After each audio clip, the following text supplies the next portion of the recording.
We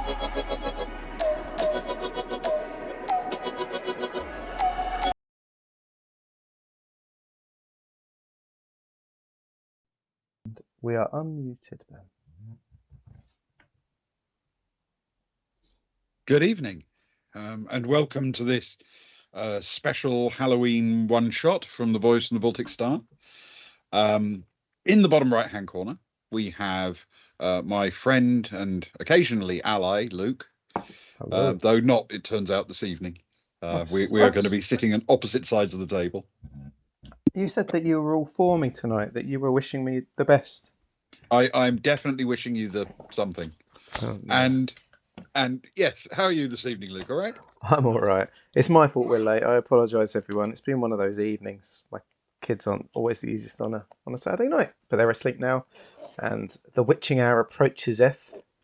And what better night if you're not going to do it on Halloween than to do it on the night that the clocks fall back? Indeed.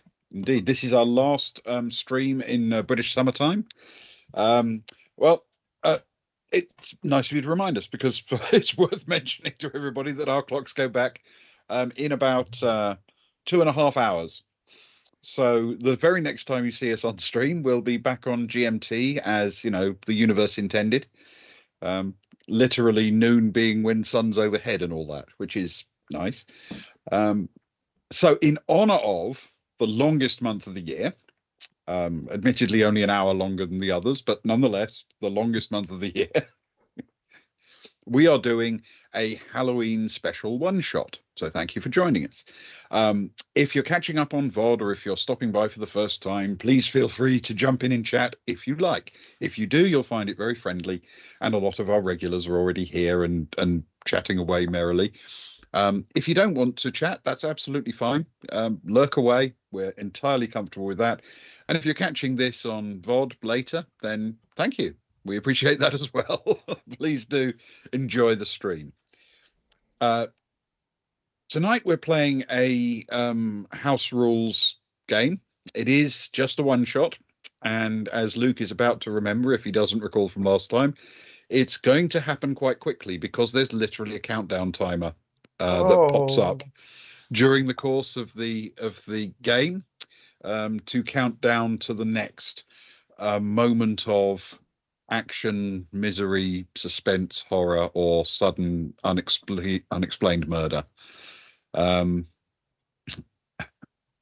couple of slight variations on the theme from last time. But I should first of all allow Luke to create a character.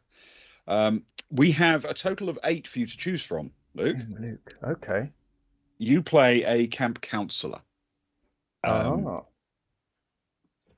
So we have the camp owner's daughter, Betsy King, a tech geek called Marcy Baker, a cheerleader, Alice Tierney, and a singer called Vicky Taylor, and the boys, a footballer called Kevin McBride, a musician, Harry Gillette, a kind of, shall we say, an enthusiast of smoking things that are not tobacco, Mark Steele, and a theatre geek called Rex Palmer.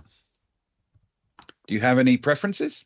Of course. I can't be Mark Steele, of course, because as we talked about before, in the horror trope, if he's smoking it, that's not necessarily a bad thing, but if he starts handing it around, he's going to die. So we're not going to go near that. Okay. Do I have some control over like where they're from and stuff if I select those people? Yes. I mean, I can give you a potted bio, but you can modify it to your heart's content. If I can modify to my heart's content, I would like to take the cheerleader Alice Tierney, please. Okay, absolutely. Because she feels like a perfect final girl, of course. It's a good way to go if you want to survive. Is to pick a female character for a start. Yes. Too right it is. I've even found a picture. Is that okay? That won't interfere with your idea of her, I hope. Thank you, Socks. No, it absolutely won't interfere. That's quite all right. Fantastic. I'll pop one up in a minute when I've described her more, I guess, when we've created Now, all of these counsellors are literally leaving high school this summer.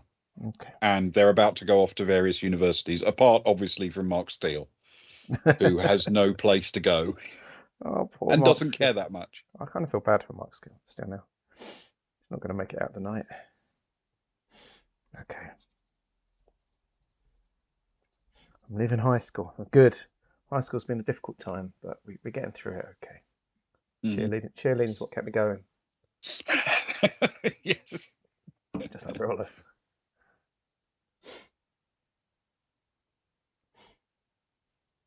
Okay. So let's start with some stats. The rule system is based pretty simply on the same kind of numbers, basically, as the Fighting Fantasy rule books. However, there is a slight variation because there is no luck in these games. As you may recall, luck does not enter into your survival chances in a horror film. You are doomed by your own actions or lack thereof. Instead, you have a courage stat. Ooh. So we need a skill from you, a stamina, and a courage. So for skill, it's 1d6 plus 6, please. Hang on a sec. Still stamina, courage. I want high, don't I? So let me get my cheating dice out for these. I was either going to use the orbital blues dice if I needed to roll low, or my cheating dice if I need to roll high. But let's go for the cheating dice. Okay, we're good. Lost one of my cheating dice. Oh no. There we go. 1d6. 1d6 and then add 6 to it. Okay, and that's for my skill. That's for your skill. Oh, it's not the best of starts. It's a 9 in total. It's not too bad. And then your stamina is 2d6 plus 12, please. Ooh. 2d6 plus 12. Mm-hmm. We'll see. I'm a very average person. 7. So that's a 19 total. Yes. Okay. And now your courage. 1d6 plus 6, please. I'm down a dice. Very good. 6.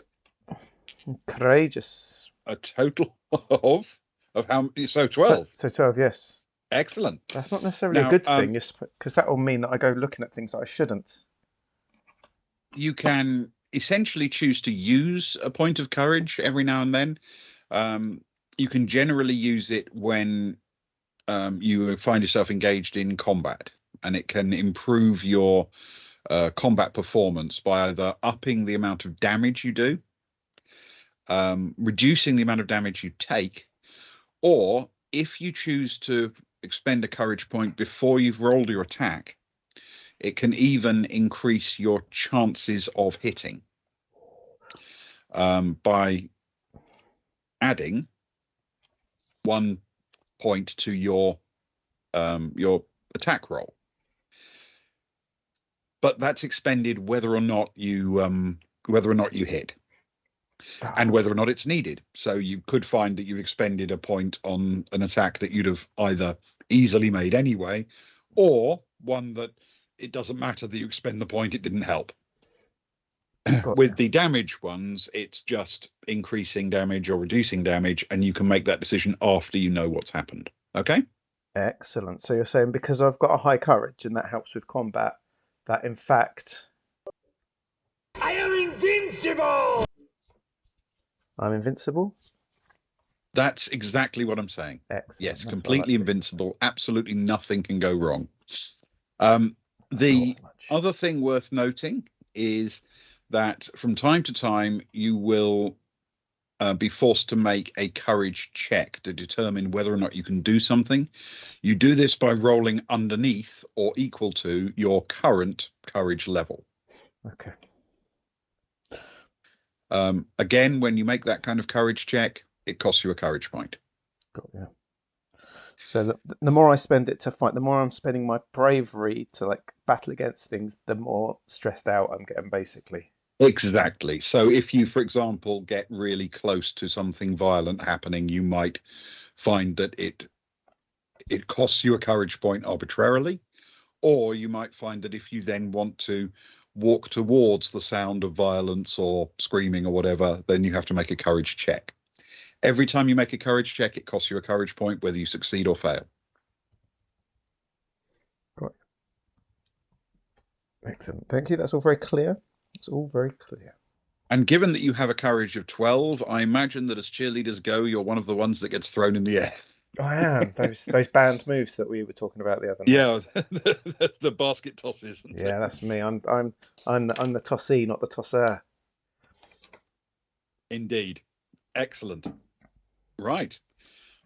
So allow me to set the scene for you and we'll get started. Welcome to Camp Briarwood, newly reopened and fully refurbished. Conveniently located in eastern Pennsylvania, just an hour from Harrisburg. Nestled in the thick and beautiful woodland is a shimmering lake, and the camp offers a range of activities for our campers. Our extensive facilities include a fully operational theatre, used for drama, music, and other performances, and new this year, we have a computer room, the first one in any summer camp in Pennsylvania. It's the end of 3 weeks of fun in the endless summer of 1984. The last of the campers are waved off in their bus, and the counsellors have one last day and night to clear up and make the campground good for the next group next year. The owner of the camp, who's a very sweet chap, has left the youngsters some last night's supplies: burgers, sausages, chocolate, cola. Somehow a quantity of booze got in there as well, but I suspect the owner didn't put it there.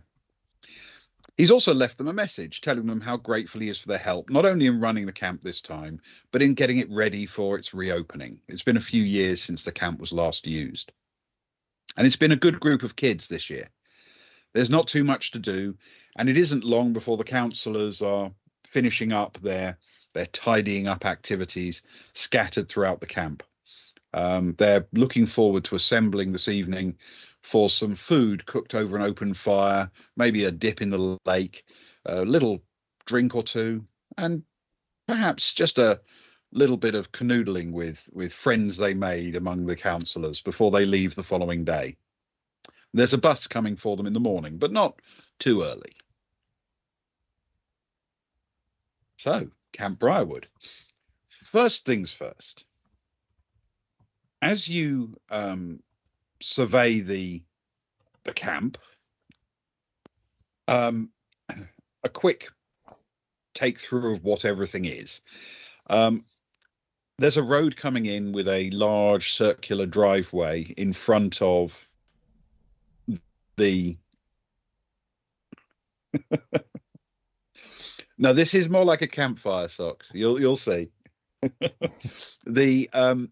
The driveway ends in front of the main building. This contains such things as a large sort of main hall for occupying whatever activity needs to be there, where people eat their meals and split into small groups for any craft activity or whatever during the day. It's also where you find the kitchen, the nurse's station, the office for the camp. There's a laundry, there are showers and other facilities attached to it.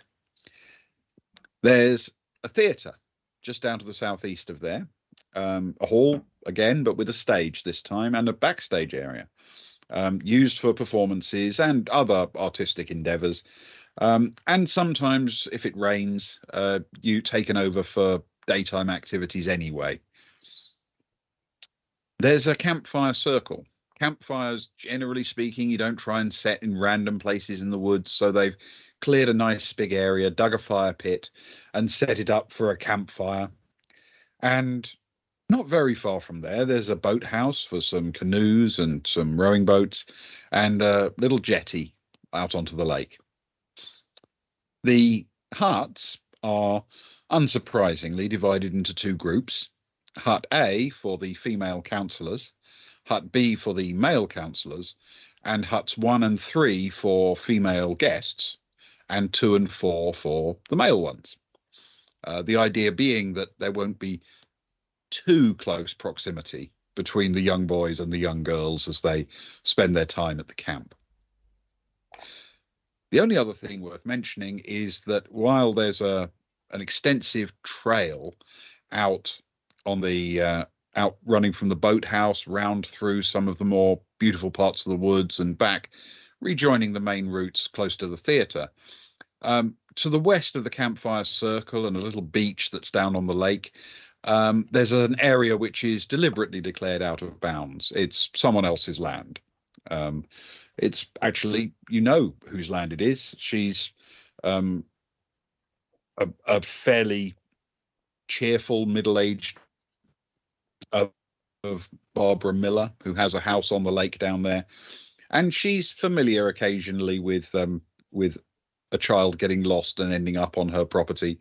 She doesn't get too angry about it, it seems, but nonetheless, it's clear that you're not supposed to go there. The owner's a chap called Mike King, and he has set off in one of the coaches delivering the youngsters back to their families and their drop-off points. So you're on your own here until tomorrow morning when the bus comes. So where would you like to spend your time tidying up and clearing up before heading to the campfire? Well, first, can I introduce myself to the viewers, dear Ben? Is that Please okay? do. Right, let me. That would be lovely. Thank you very much. Bear with me a second, everyone. Right. There we go. That's what we need. So my name is Alice Tierney. I'm a cheerleader, but I come over from England a few years ago, a couple of years ago. No, 18 months ago. 18 months ago. So I'm a working class girl from the south of London. My father, we were always pretty poor growing up, but my father made it rich as a wheeler dealer. Sort of started on the barrows, moved his way up, made some deals, and was working in the city. Got into trading in the when it was really kicking off, and made millions out of nothing. And then before I know it, he dragged me and my mum away from our friends and over to America, to Pennsylvania. I hate it here. Everyone hates me. People make fun of my accent. People make fun of how I am. And the only thing I was good at is kind of sport. But in America, no one's interested. So the only thing I could go for was cheerleading. And because I'm a bit fearless, I am the one that they chuck to the top of the pyramid. And that's really why they sort of put up with me. Really. So that's me. I've basically come to Camp Briarwood as a counsellor this year because my dad sort of made me. He don't want me around. He says I'm just being a nuisance.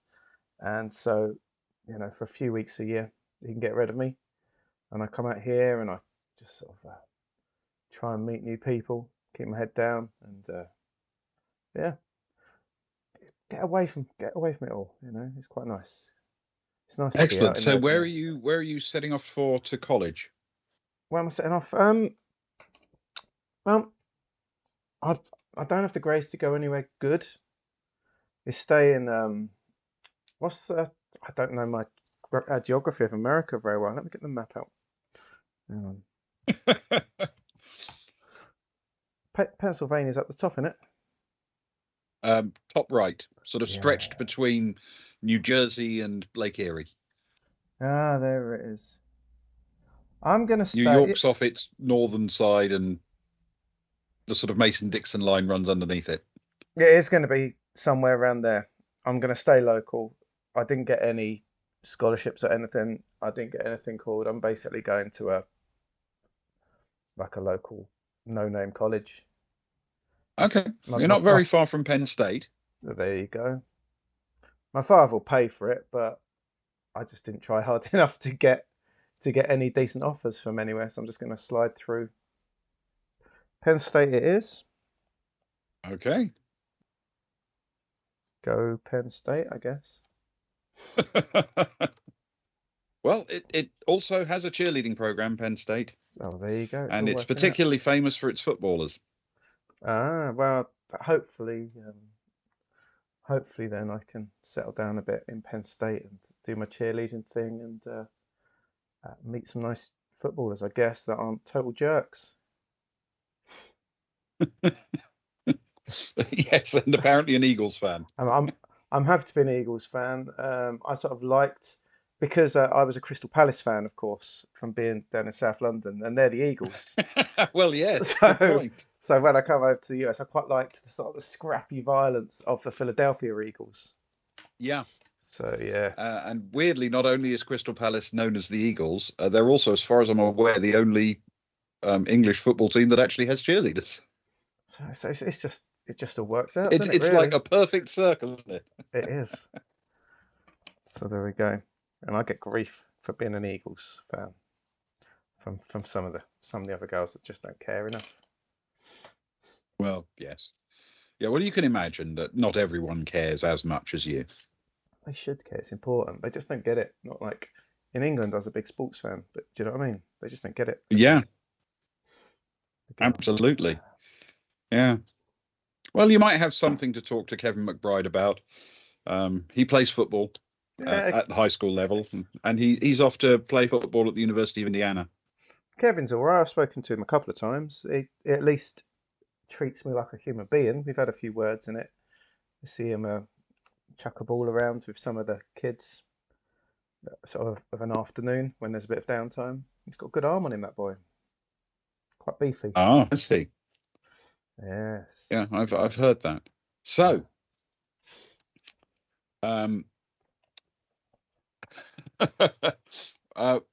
whereabouts would you like to begin your cleanup operations? It's essentially, it's all hands to the pumps at this point. Everybody's settling off to clean out the huts, the buildings. Even the beach needs, people to go and pick up litter and things like that. Well, I know where Kevin's cleaning out. He's cleaning out hut, hut, hut. Of course, being an American footballer. But I'm gonna start with hut 3 in the girls' corner. Okay, excellent. All right, you make your way there. It's the woods are generally fairly thick. It's pretty straightforward. Getting around on the paths, which are well maintained and newly cleared for this season's reopening. But if you cut through the woodland, it does slow you down quite a lot. There's a lot of briar and bramble in between the trees. It is rather nice, though. It's rather beautiful, and even at night, it's a little bit atmospheric and a little bit, a little bit aesthetically pleasing, shall we say? The sounds of wild animals and the sounds of wind blowing through trees is quite pleasant. If you're down by the lake, you can hear the occasional fish jump in the water. It's a pleasant place to be for the most part. And that long, hot summer of 1984 was glorious. And this part of the world is very pretty when it's nice weather. So you're starting off in hut 3. Bit of game mechanic. In essence, you can get from any location on the map to any other location on the map that's adjacent via a path in a single, let's call it a narrative turn. Got it. So hut 3 to hut 1 is a turn. Hut 1 to hut A turn. And to the main building from there, a turn. If you decide to, for whatever reason, cut across the woodland itself, you'll go a little bit more slowly. And depending on which way you go, I'll tell you how long it'll take you. But I'll give you that information before you set off, if that makes sense. So, yes, thank you, Kelly. Exactly like that. So, this is actually, I think cheerleaders are essentially recruited to say things like that. That's their job. That's part of the problem, because all the other girls are like saying all the nice American things, and I'm just saying like that. You're so baller, Kev. Yeah, nice one. So in essence, you start in hut 3, and the rest of the campers, they split up and wander off in different directions to clear up different locations. And you're alone in hut 3 as you work picking things away. You've picked up that particular duty.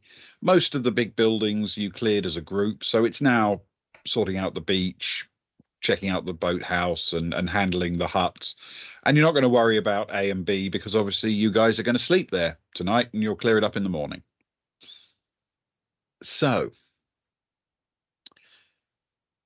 as the evening starts to come on, you've finished tidying up and clearing up hut 3, and everything's been put away and is in good enough nick to close it up for the off season. And you make your way back via the main hall, and then, seeing nobody immediately there, down to the campfire circle. And there at the campfire circle, there's only one person initially waiting for you. Harry Gillette, the musician. A particular favourite with the campers. He's been playing songs on his guitar every evening. He's been teaching people music and acting as an accompanist for singing in the theatre, and he's really been a bit of a life and soul of the camp experience. And he is in the process of poking at the now merrily burning campfire with a stick as he gets it set up and with enough heat to last you well into the evening. As I walk in, is it just him that's by the campfire? He is the only one there. And can you roll 1d6 for me, please? It's a 3. Because it is time to set a clock. Oh no! Oh, that means I need to move Alice. Oh yes, you might need to move Alice. I'm sorry about that. That's all right. We'll put her above. We'll put her above us. That seems about right. There we go.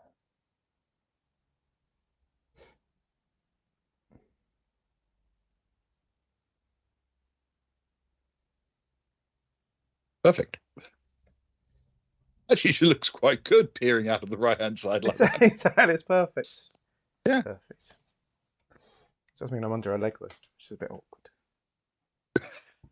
How close I can make myself the leg. Terrifying. Giant cheerleader is crushing us. It's probably somebody's fantasy. Yeah. Hey Harry, you all right? You haven't finally chucked that guitar of yours in the fire, have you? No, I've got it here in case we want a song tonight. So, have you been practicing? You haven't got When Doves Cry Down, have you? I know it come out this summer, but it's the big thing, right? Need to sing along. There's only so many times we can sing Time After Time by old Cindy. I know the 1984 songs. Do you? That makes one of us. So he's got it there. It's resting against a tree at the outskirts of the campfire circle at the moment. The circle has, in addition to a fire pit, there are a series of chopped down tree trunks arranged around it, sort of resting between pegs driven into the soil to provide seating. Not luxurious seating, but a perfectly good place to sit. I sort of wander over and give the fire a slightly pointless poke, and then head over to one of the sort of the tree trunks to sit down on. So that's camp over then, Harry. What's your plans now before college? Nothing much more before I go. I've got a place at NYU. Not picked a major yet. I was going to say, what are you thinking of? Yeah, I haven't decided yet. But I figure I'll settle myself into the life there and pick a spot. Nah, sounds good, man. You should settle in well. You always seem to draw a crowd around you. Just not hard to do in Manhattan. Nah, it's true. Just people will be drawn to you. Just don't give up on the dream. Can I have 1d6, please, Luke? You certainly can. That's a 4. A 4. Excellent.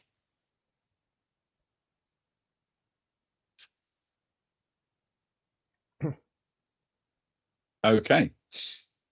So the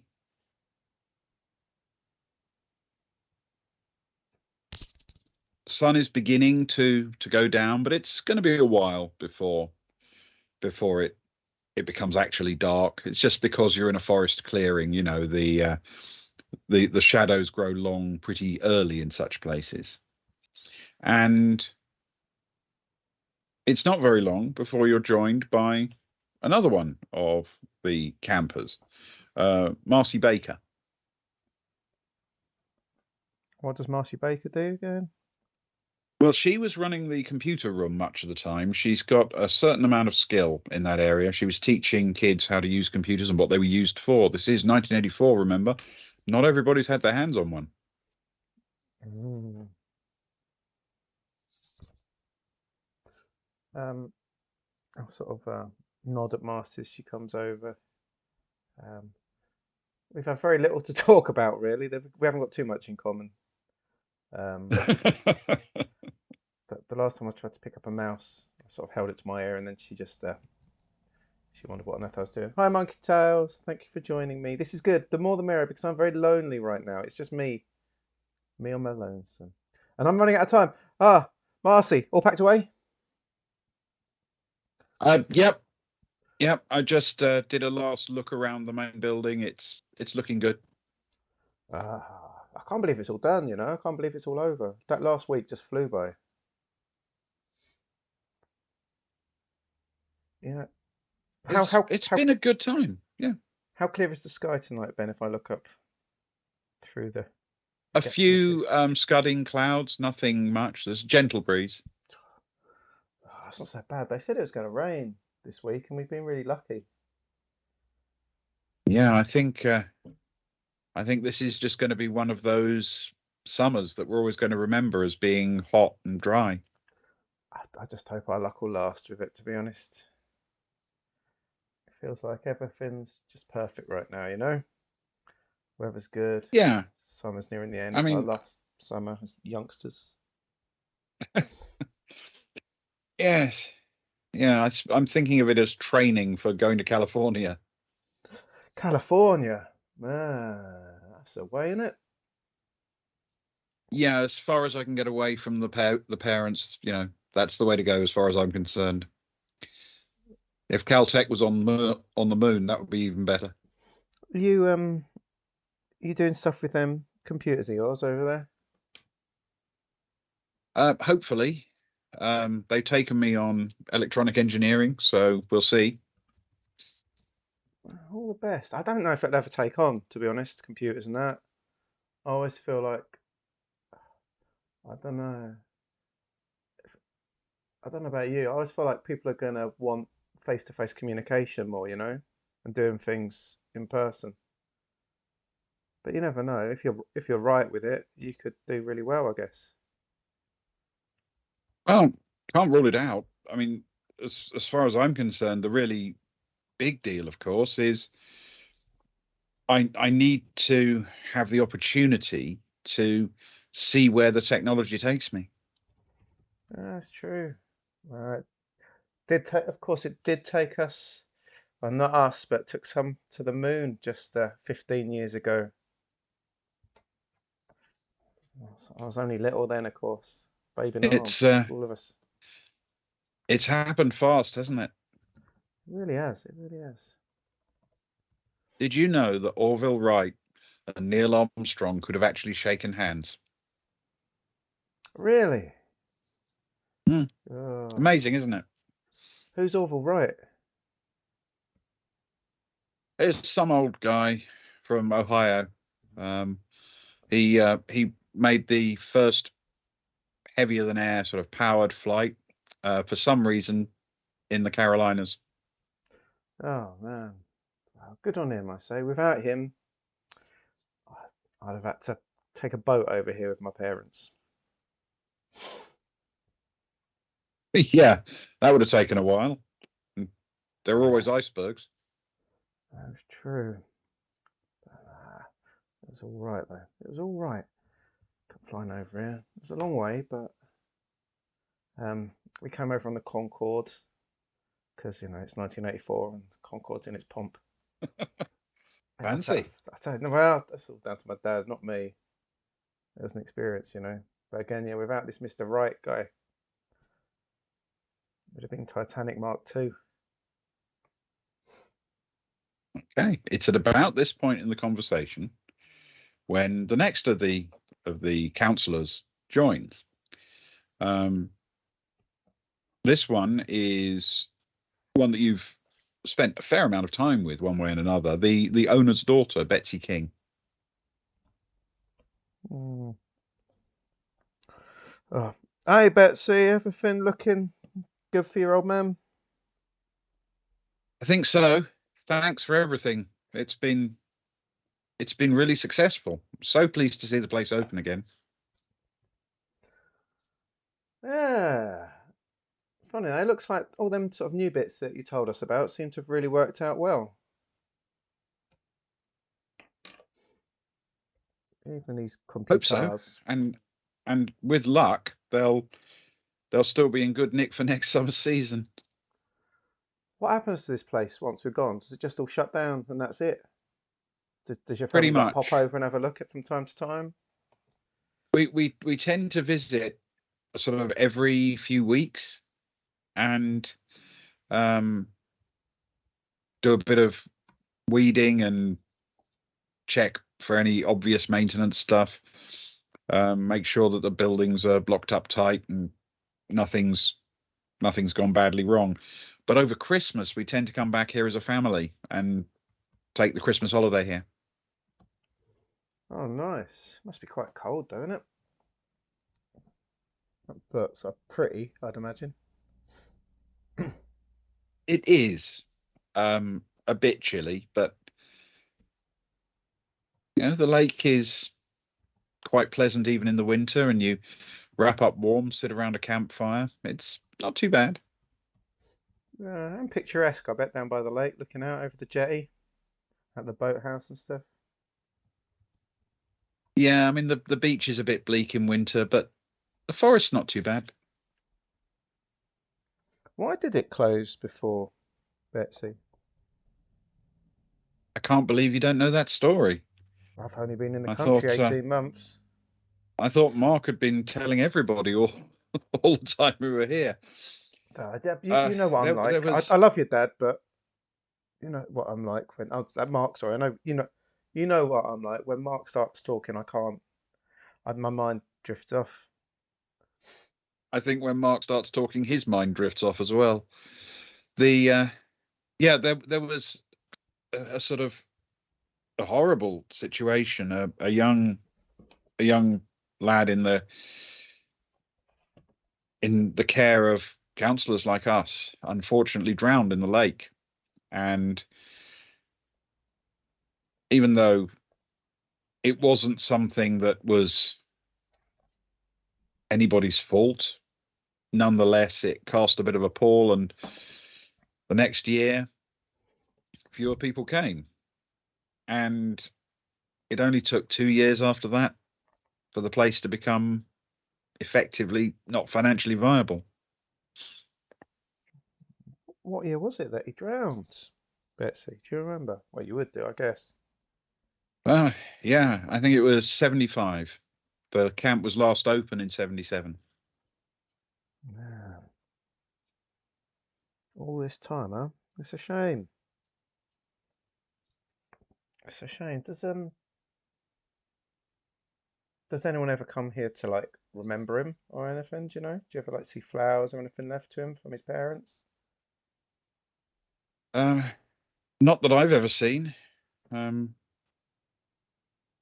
no, not that I've ever seen. Poor lad. 75. Man. Was your dad in the owner then? Yeah, yeah, he's owned it as long as I've been alive.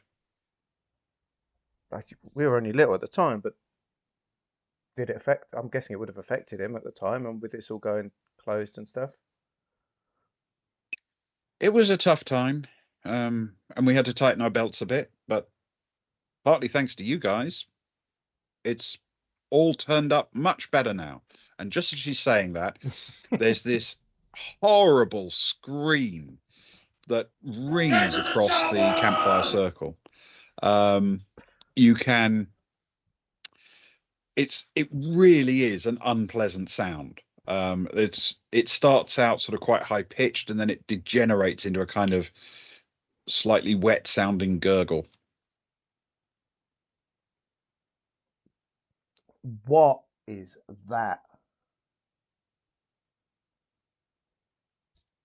Betsy, The other two sort of look across at you. It's not like a wild animal or something, right? You heard that, right? That's Yeah. not like a honey Yeah, badger or something. I don't know what that was. What direction did? Can we sort of tell what sort of direction it came from? Roll a skill check for me, please.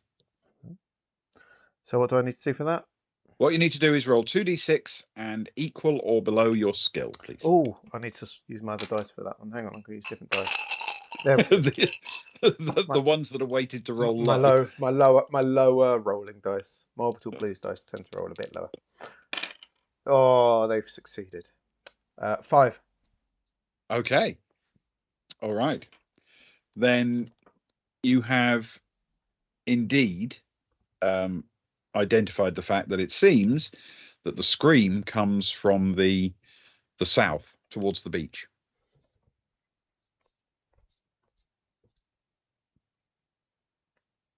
Does anyone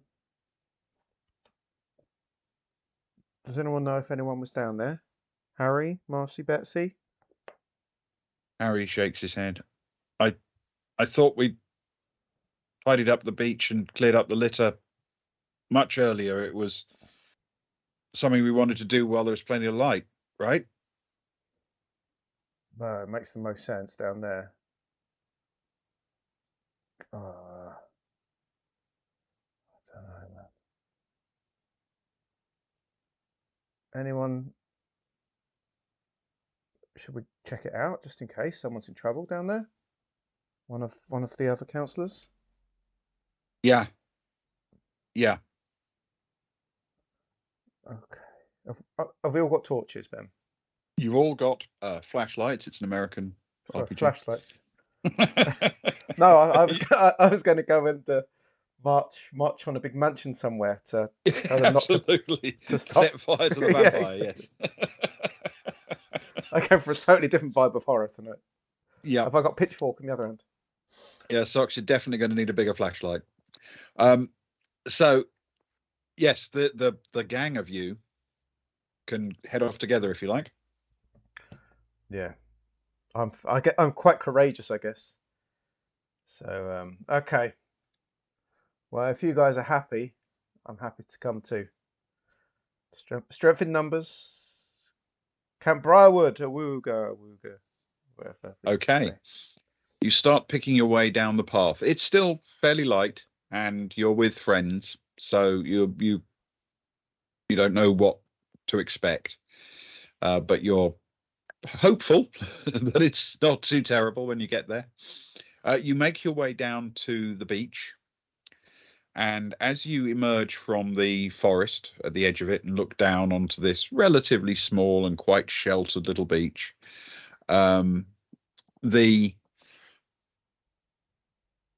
initially there doesn't seem to be anything obviously out of place.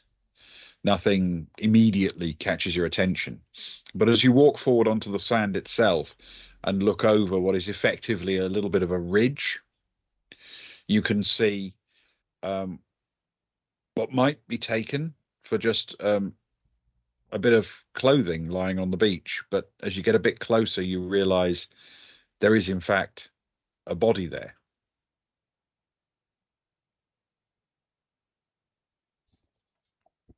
Has everyone seemingly spotted it at a similar sort of time? Yep, you've been traveling as a group. So as you get there, you arrive there, and Harry looks at the rest of you and decides to go over and see if he can check out the body, and completely fails his courage check. So I'll So no. as he starts, I guess as he sort of walks towards it and then sort of freezes, I guess. Yeah, well, I'll yeah, he takes a step towards it and then he says, "I can't look," and turns his back towards so he's facing towards the forest. I'll walk past. I'll tap him on the. I'll give him a playful clonk on his upper arm, a playful punch. Like a come on, come on, go on, it's all right. Trying to like diffuse the situation. I'll be like, Okay. like awkwardly. It's all right, Harry. Clonk.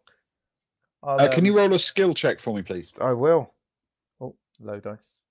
Yeah, I think we just. Is it is it got to be less or equal to and less? A skill check, it's equal to or less, yeah. That's good because that was a 9. Okay. You managed to do so without making him literally jump out of his skin. So well done. Yeah. Come on, it's all right, Harry. I'll go have a look. But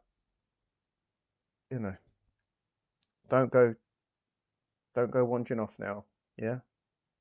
Why don't you keep an eye if anyone comes down the track to join us? All right. Yep, I can do that. And you're heading over towards the body. I'll head over to this. What we're assuming. Can you make a courage check for me, please? I will. Which I'm going to succeed, of course. You are, but it'll cost you courage. I am invincible! Curses. Right, it's a 5. But I've Okay. got to go down a courage. So that will cost you 1 courage point. You summon up your courage and you make your way to the body lying on the beach. You start to get a clue as to who it might be as you get closer. The slightly scruffy clothing and disheveled appearance, the slightly unraveling sweater. But it's not until you're really standing over him you realize you're looking at Mark Steele's mortal remains.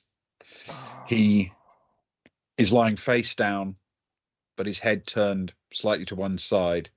His eyes are open and his mouth is wide open, his tongue sort of hanging out to one side, and his throat has been cut so deeply that he looks rather like a Pez dispenser. I'll put my my hand up to my mouth, of course, to try and stifle in a scream. As courageous as I am, seeing such a thing would be horrific. Yeah. So I do cover my mouth with my hand, almost whimper, and I just stand there shocked for a moment, and then I call across to the others quite low. I'll say, "It's Mark. I can't believe I'm saying this, but I think he's dead. In fact, yeah, he's dead." This Wow. this leads to sort of varying degrees of horror on the faces of the others. Even our slightly freaked out musician turns back and has a look from a distance. But they are not making any moves to come closer, put it that way.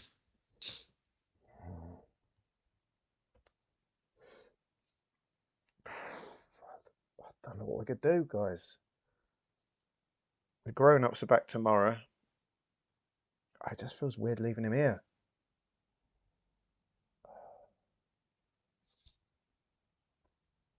Harry, can you go see if Kevin's around? Yeah. Yeah. Anyone really. But if we've got to drag him somewhere, we could do with some beefy boys. I think he went over to the boys' huts. Okay. And Harry seems more than eager to get away from the dead body and sets off up the path.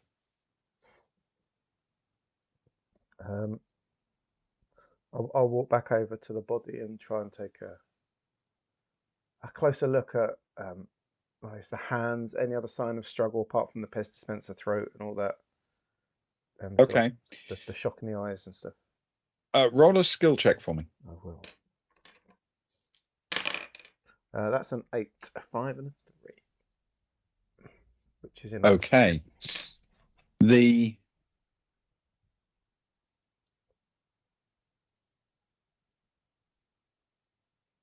There do appear to be other marks on him. He appears to have suffered some minor cuts and abrasions to his arms, and there's a blood stain in the middle of his body. Can I look around to see if is the sand dry or wet where we're at? It's dry, very dry, but there's blood soaked in immediately near the body. Can we see any sort of disturbance? Even in dry sand, you can sort of sometimes see if a body's been dragged or something, a semblance of print, not footprints, but like Yeah, those little divots. like slight weird depressions with sharp angles on them where the sand runs back in. Yeah. Can I look to see Yeah. if there's any of those at all? But yeah, by all means, roll a skill check for me. that is a 3 and a 3, a 6. I'll show you. Sorry. Okay. A weird ankle. You do encounter some sense that there are footprints heading off along the beach. They're not, as you say, they're not distinct, but if you were looking in one direction and comparing it to the other, it might look as if the footprints were walking off roughly towards the boathouse, towards the east.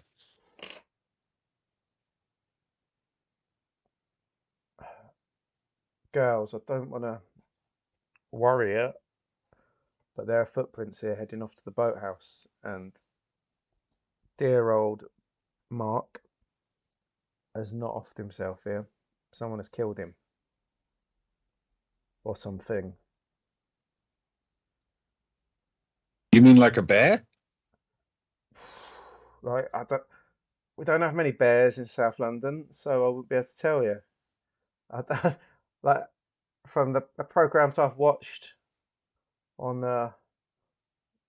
all your network channels over the last year with bear attacks, it looks different. But maybe one of you might know better if you're willing to come and look.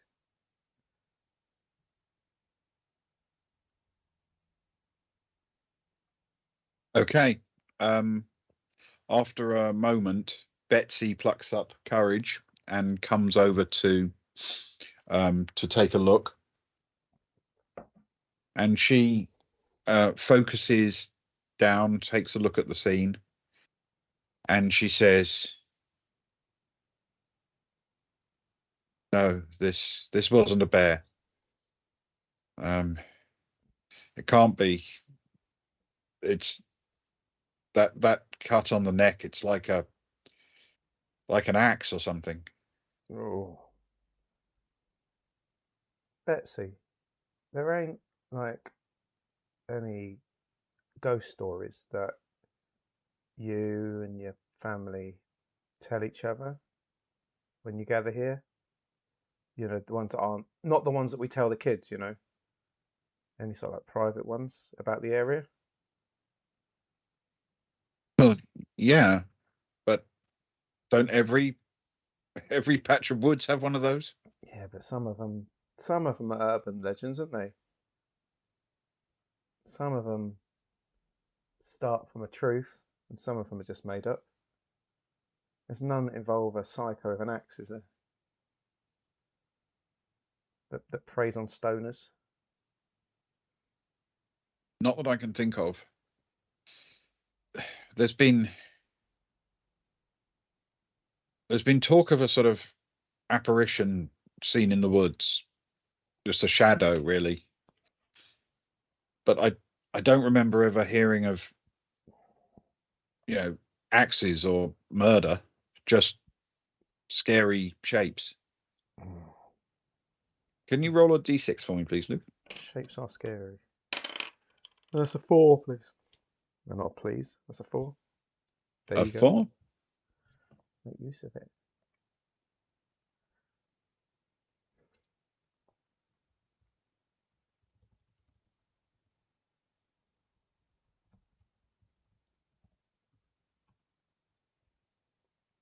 Friends, Ben will know for sure the last tropical storm and hurricane. I know the music. He'll know about when the last tropical storm in East Pennsylvania was. Do you need to know, Socks?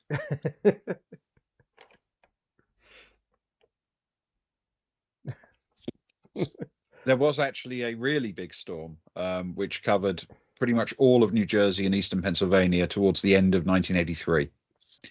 There hasn't been anything unusual since then. I told you that he would. That's because the boy's legit. It was big enough to be named, but I can't remember the name. I'm going to look at Betsy and say, I'm going to hate doing this, but... And I'm going to walk up and tap on his pockets, I guess, and see what's what. Okay. Reaching into his pockets, you turn your head away from the grisly sight of his throat and just focus your vision elsewhere. His jeans have a small pouch of green resin of some kind in there. Oregano. Quite a bright green color. There are some cigarette papers and a Zippo.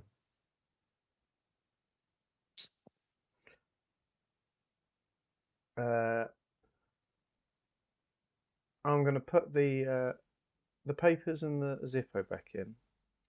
The pouch, I'm going to look at it and show the others. I'm going to say, when his body's found, I don't think it's going to be nice on his family to see this here. And I'm going to try and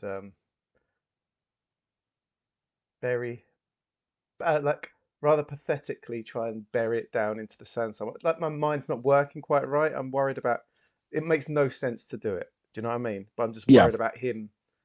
So I'm just trying to like protect his memory, I guess. So I'm trying to bury it down in the sand and find a stone to put on top and then put the sand back over. Even though not one windy day it's going to come back again, but in that moment. Sure. I mean, it's important when you're going to have young kids coming back next year to have buried that in the sand, where exactly. It could easily be exposed at any moment. Like I say, mine's not working.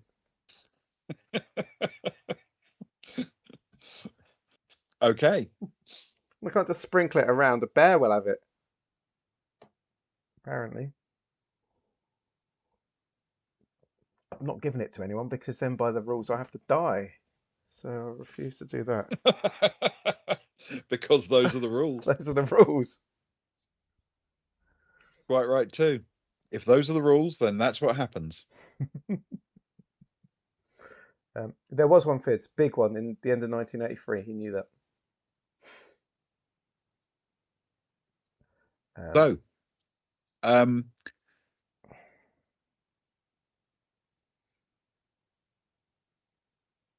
Any further plans? I will, following potential wisdom, I will ask Betsy if she'll help me roll him over onto his front. Onto his back, you mean? Oh, yeah, onto his back. Yes, onto his back. Okay. Yes, the two of you can quite easily roll him over. It's a bit harder than it would be on solid ground, obviously, because it's sand and he digs in a bit and wallows a bit as you turn him. But as you roll him over, his head lolls at a really unpleasant angle as you do this. And you can just catch a glint of spine through his open, gashed throat. I'm wishing I hadn't tried doing that. And I sort of like drop him and back away. Even my stomach can't take that. I have to sort of steady myself for a minute, catch a breath of air. Oh man, I'm sorry, Mark. I'll take a few sort of steps back and slump down onto sort of my backside, sort of my knees out, sort of almost, yeah, sort of with my knees up, like kind of like she's posed actually, very much with the hand as well, and Yeah. the hood up, and just sort of like look out into the water for a bit, and then I'm like, "Oh, where's Harry with Kevin and that?" God, Good question. feels There like is no sign of anyone yet. feels like they've been gone ages. Man. Betsy, what time did you say your dad's back tomorrow? He's bringing the bus back to collect us about 11.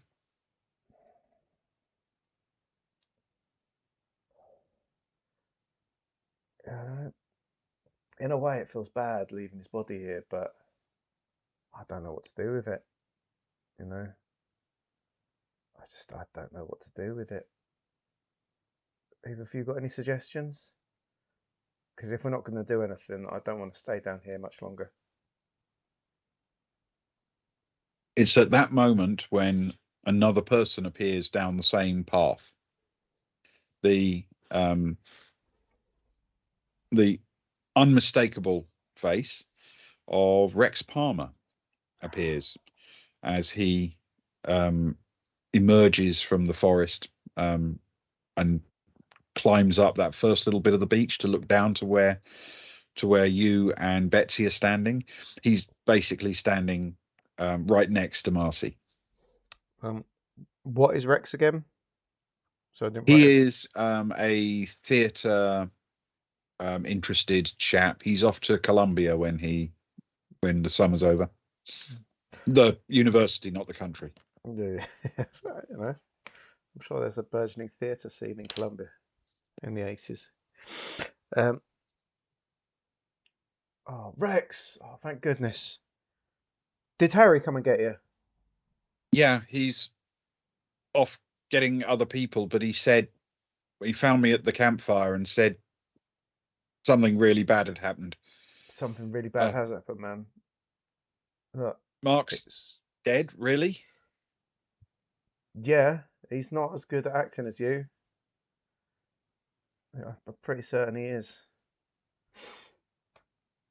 He walks over, and this time Marcy comes along with him until all four of you are standing over the body. And both of them are looking reasonably calm. They've had a moment to process, you understand. Can't believe it, man. When was the last time you saw him? He was heading to the boathouse, I think, to have a bit of quiet time with a joint.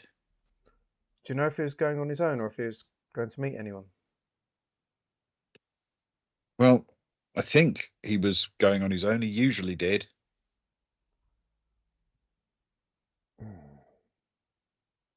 Well, it looks like someone either knew he was going or someone chanced upon him or someone's been following him. But who would kill Mark? He's harmless. You know? That moment, there is a sudden yell from Marcy, like a genuinely startled screech.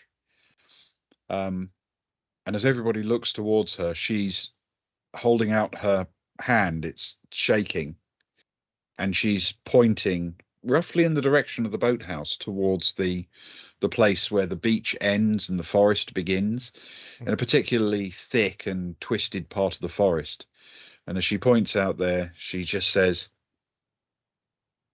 "There's someone there in the trees, like a shadow."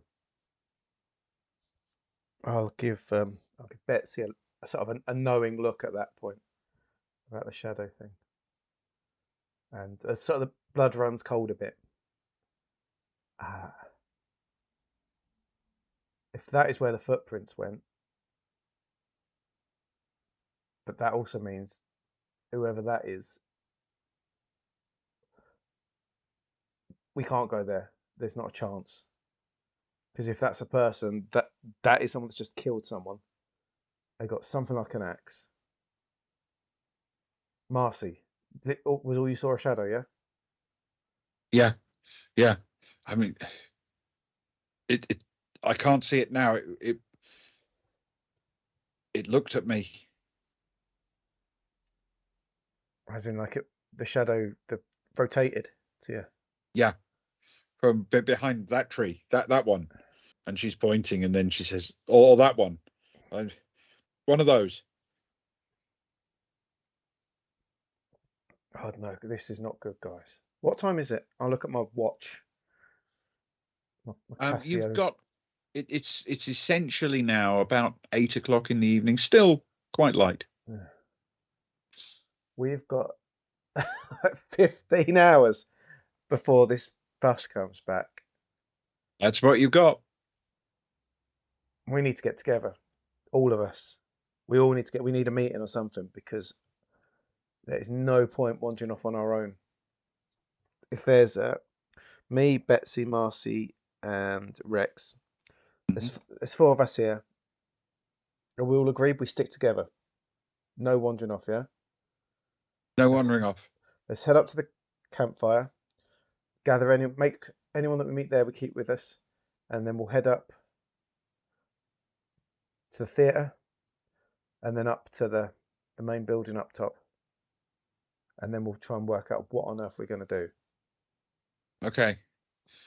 And if there's I anyone need you to roll missing, 1d6 for me, please. if there's Luke. anyone missing, then that's interesting. Yes. That's a 4. A 4. Yeah. Okie dokie.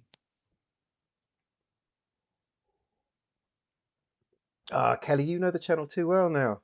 It is the only way to be sure. Quite right. As we leave on a bus, we'll burn it down. Oh wow.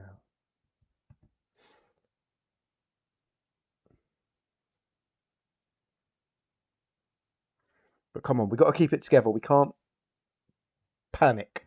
I say, sort of saying it as much to myself as anyone else, trying to push the panic back down, not letting it overtake me. Get the panic back down to the bottom of the stomach where I can kind of hold it before it gets up into sort of the lungs and that. Okay. So as a group, you're making your way up towards the campfire circle? If they're happy to come with, yeah. Yeah, they'll happily stick together. You arrive at the campfire circle and there is no one else there.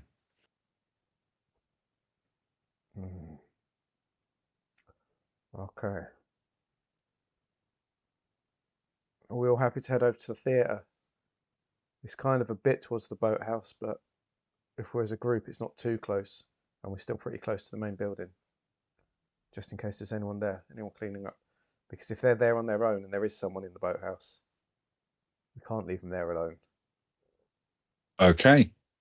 You set off, continuing your journey, having assured yourself there's no one waiting at the campfire. You make your way towards the theatre. It's getting a little bit darker now, and the path is narrow and surrounded by tall trees, so it's getting a bit gloomy. You start to turn your flashlights on to make it possible to see. And all of you, sort of one after another, turn to look a bit wistfully up towards the main building before gritting your teeth and pressing on towards the theatre. And as you make your way down towards it and around that long turn to the right, the building comes into view.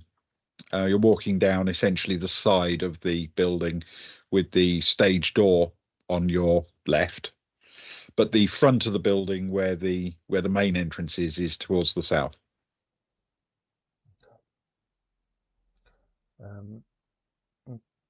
Carefully ease alongside the theatre. Does there seem any obvious sign of life or noisy hustle and bustle? Roll a skill check for me. Oh, well. 5, 4 and a 1. Okay. There doesn't appear to be any sound. No. Does anyone hear anything? Guys, anything? Anything? No. Nothing. Let's do a quick lap of the theatre and let's get the hell out of here, yeah? Everyone happy with that? Yeah. Okay. So I will, as bravely as I can, start the walk around to the southwest of the theatre and make an anti-clockwise lap, if that's okay. Stopping to check in the doors, of course, on the way, and Okay. keep my eyes very peeled. And I'll say to Marcy, no, I was just Betsy. She's a bit more brave, isn't she? Betsy, can you sort of keep an eye towards the boathouse as we do it? You know, and just Marcy, if you see something similar again, let us know. Yeah. Yeah. Don't be Yeah. don't be backward in coming forward.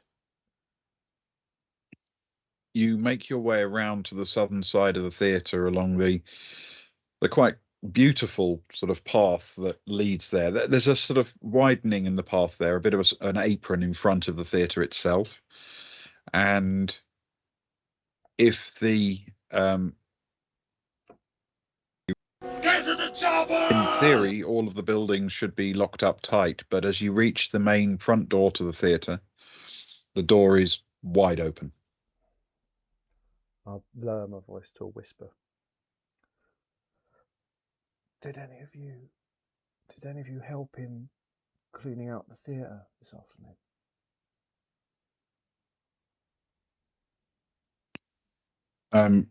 Everyone sort of shakes their head, and then Rex says, I left Vicky there. She was going on to the huts afterwards.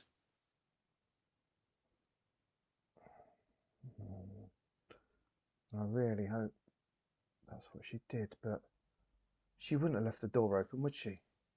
Not a chance. No. Oh.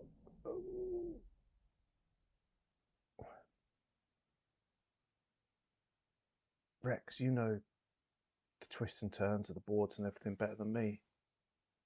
You come with me and looking in. Yeah. Okay. The two of you make mainly your way saying it to inside. just keep my personal confidence levels. Again, going in by myself is a terrifying concept. At least I've got someone there that I can Yep. sit in at 30 degrees behind their arm. You know. The two of you make your way inside the theatre. The front door is open, and there's a sort of lobby area beyond it. It's not a professional theatre. It doesn't have bars and box offices and things like that, but it has a little lobby space, basically giving access to the two main doors into the auditorium itself. And as you enter, therefore, you can see in the middle of the space in front of you, there are a couple of empty picture frames where you can put up posters to advertise the upcoming plays and events. Obviously, they're empty at the moment because camp is now closed for the summer. But the doors on each side are both seemingly wide open again. The space inside pretty dark. This is a bit weird, right, Rex? You know, this isn't what you'd expect. No, those doors are supposed to swing shut, but they must be propped open. How far apart are the doors? Are we talking like either side of the? Either side of the lobby area, so they're probably about 20 feet apart, that kind of distance. Okay. Now you know, I don't like this at all. I don't know about you, but if Vicky is here, we've got to get her with her because of the danger. We can't leave her behind. Now the question is, do we go in quietly, or do we just shout her name? Because if we shout it, she'll know we're here, but then other people might too.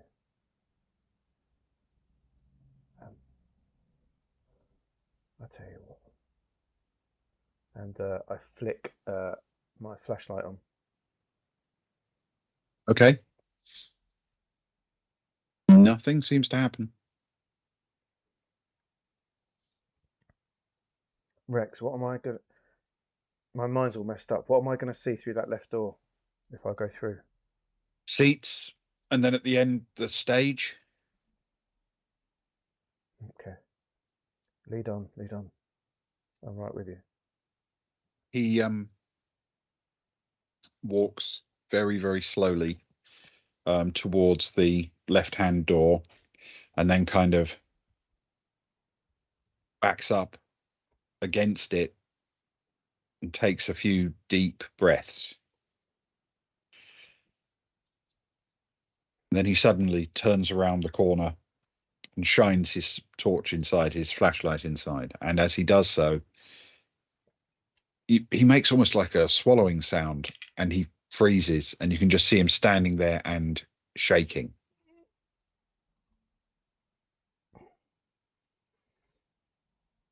Yeah, good timing, please.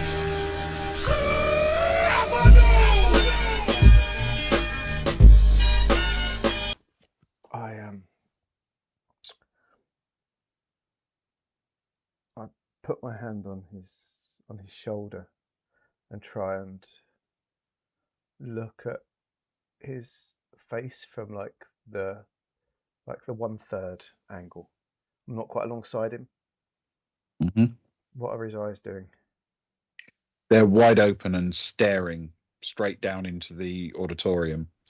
And as you have your hand on his shoulder, you can actually feel as much as see the knees slowly begin to buckle, and he drops slowly to his knees and lowers his head. He's still shaking in absolute horror. I'm carefully gonna look. I'm gonna let my eyes follow his flashlight. Okay. His flashlight is illuminating along the floor of the auditorium, picking out individual seats and making them sort of stand out in stark black and white shadows. It doesn't reach as far as the stage because he's basically pointing it as much down as forwards. But in fact, you don't need his light to see what he was staring at. There is a single spotlight turned on and facing straight down towards the middle of the stage, angled so that it kind of illuminates half of the back of the stage and half of the back of the actual scenery, if you know what I mean. Mm-hmm. So it makes that impression that the spot of light is actually kind of folded against the back of the stage and the stage floor itself. But that's not what really draws your eye. Literally framed perfectly in the middle of that beam, leaving a macabre shadow on that, in the middle of that spot of light.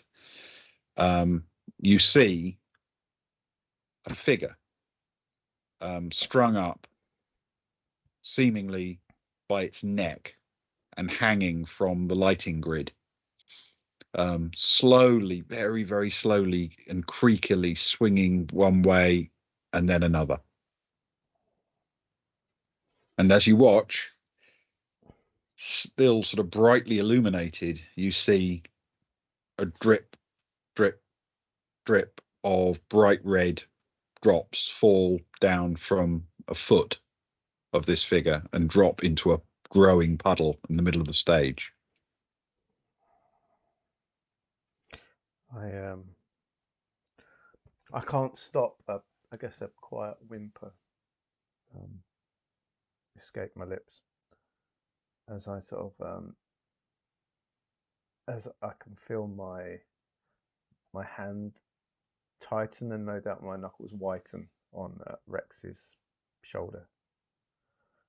I'm sure he barely clocks the feeling of the tightening though at this point. And I sort of managed to whisper to him, again fighting that terror down, not all the way to the pit of the stomach, but maybe the belly button if I'm lucky. Mm-hmm. And I say to him, Can you roll a courage check for me, I will. please? 5. A 5, okay. Do I need to Good and strong. Do I need to drop You it down? lose a courage point, but you are fully in control of yourself. And I say to him, because he's obviously worked with him more. So, although I've been in the same room with her, so I'd like to, as much to him as to myself, trying to sort of squint from this distance. Is that Vicky?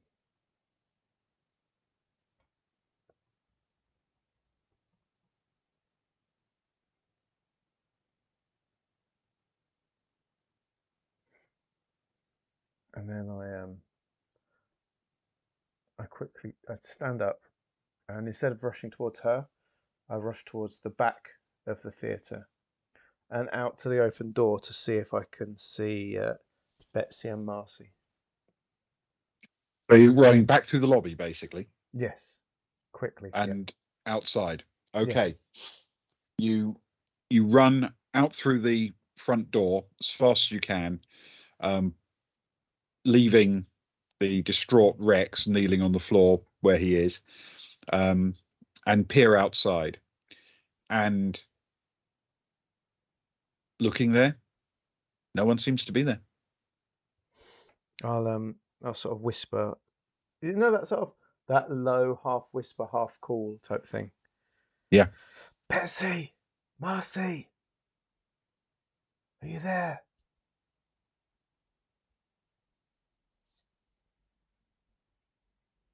Betsy, Marcy.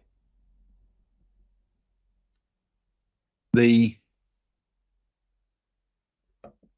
call goes unanswered for a moment, and then you see a figure sort of stand up just in the edges of the trees, almost opposite the door to the theatre. You just sort of catch the movement and swing your torch in that direction, and what you illuminate appears to be a sort of shadow of a figure standing next to a tree. Because you can't see the bottom half, it's hard to estimate the height, but it's humanoid and just staring at you. I immediately turn around and run as fast as I can back towards Rex. Okay. Rex is not moving yet. Rex, we need to get out of here now. I think All right. I think the Can you murderer's roll a still skill here, check Rex. for me, please? And Rex is going to need to roll a courage check. God, I just about managed it. Oh my god! I had a 5 came up first. I was a bit stressed for a bit. 9, which is Okay. dead on the skill. You reach him. You get through to him, and he looks up and slowly staggers to his feet and looks at you as if he'll just do whatever you tell him. He has no idea what to do next. Mate, I'm guessing there's a back way of a theatre behind the backstage. Yeah, there's a stage door behind the stage. Mate, we need to get out of here now. Out the back. The guy is out the front right now. We need to get out of here, and then we'll try and find the girls. But if we go that way, come on, we got to go. All right.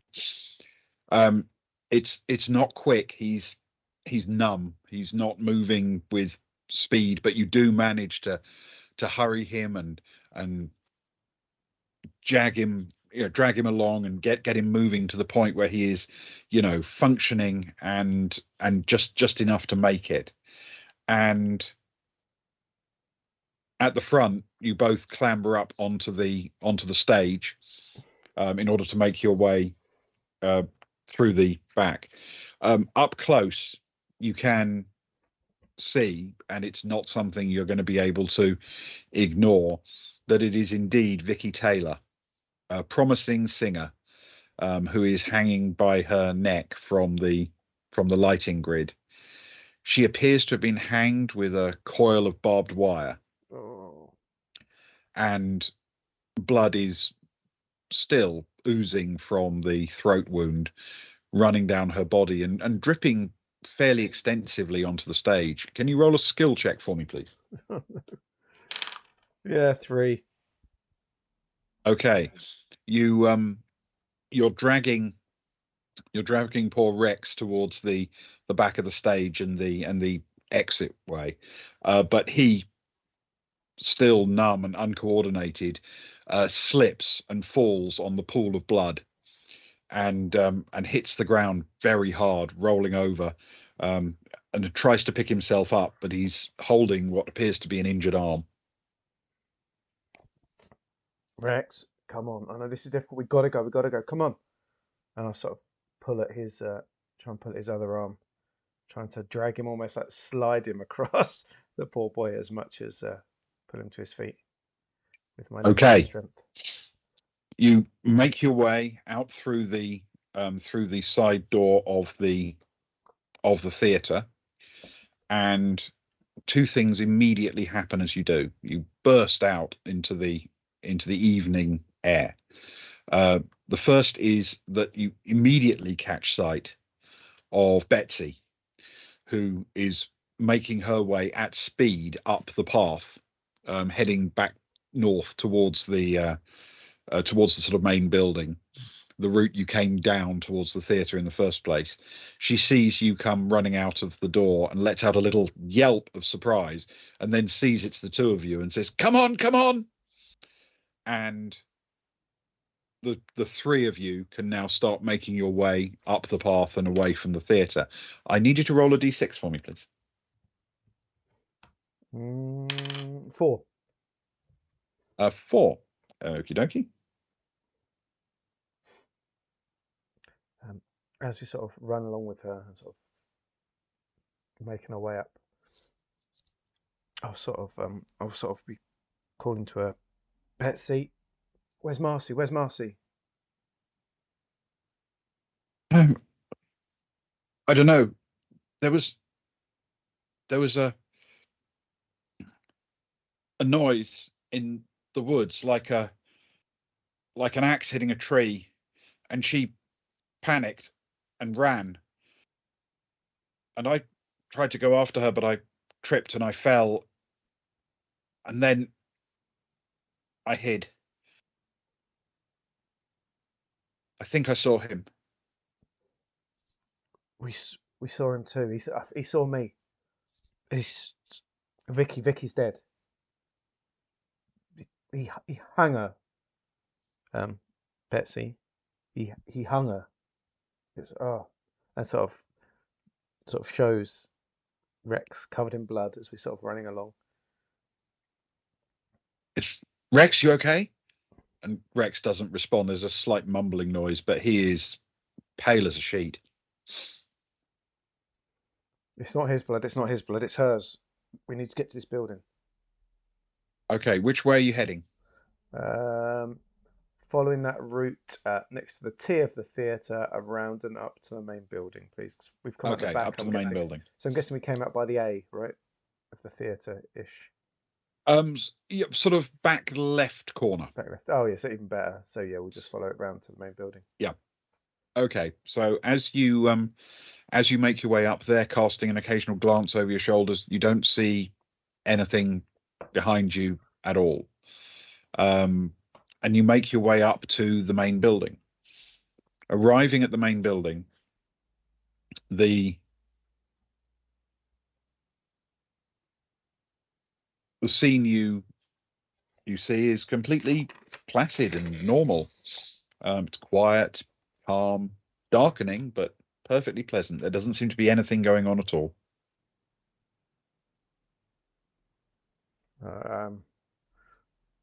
I'll run straight for the main entrance of the main building. Is it one building or is it a collection? Is it like a main office area with rooms in it, or The way it's essentially built is the central part of the building is the main hall.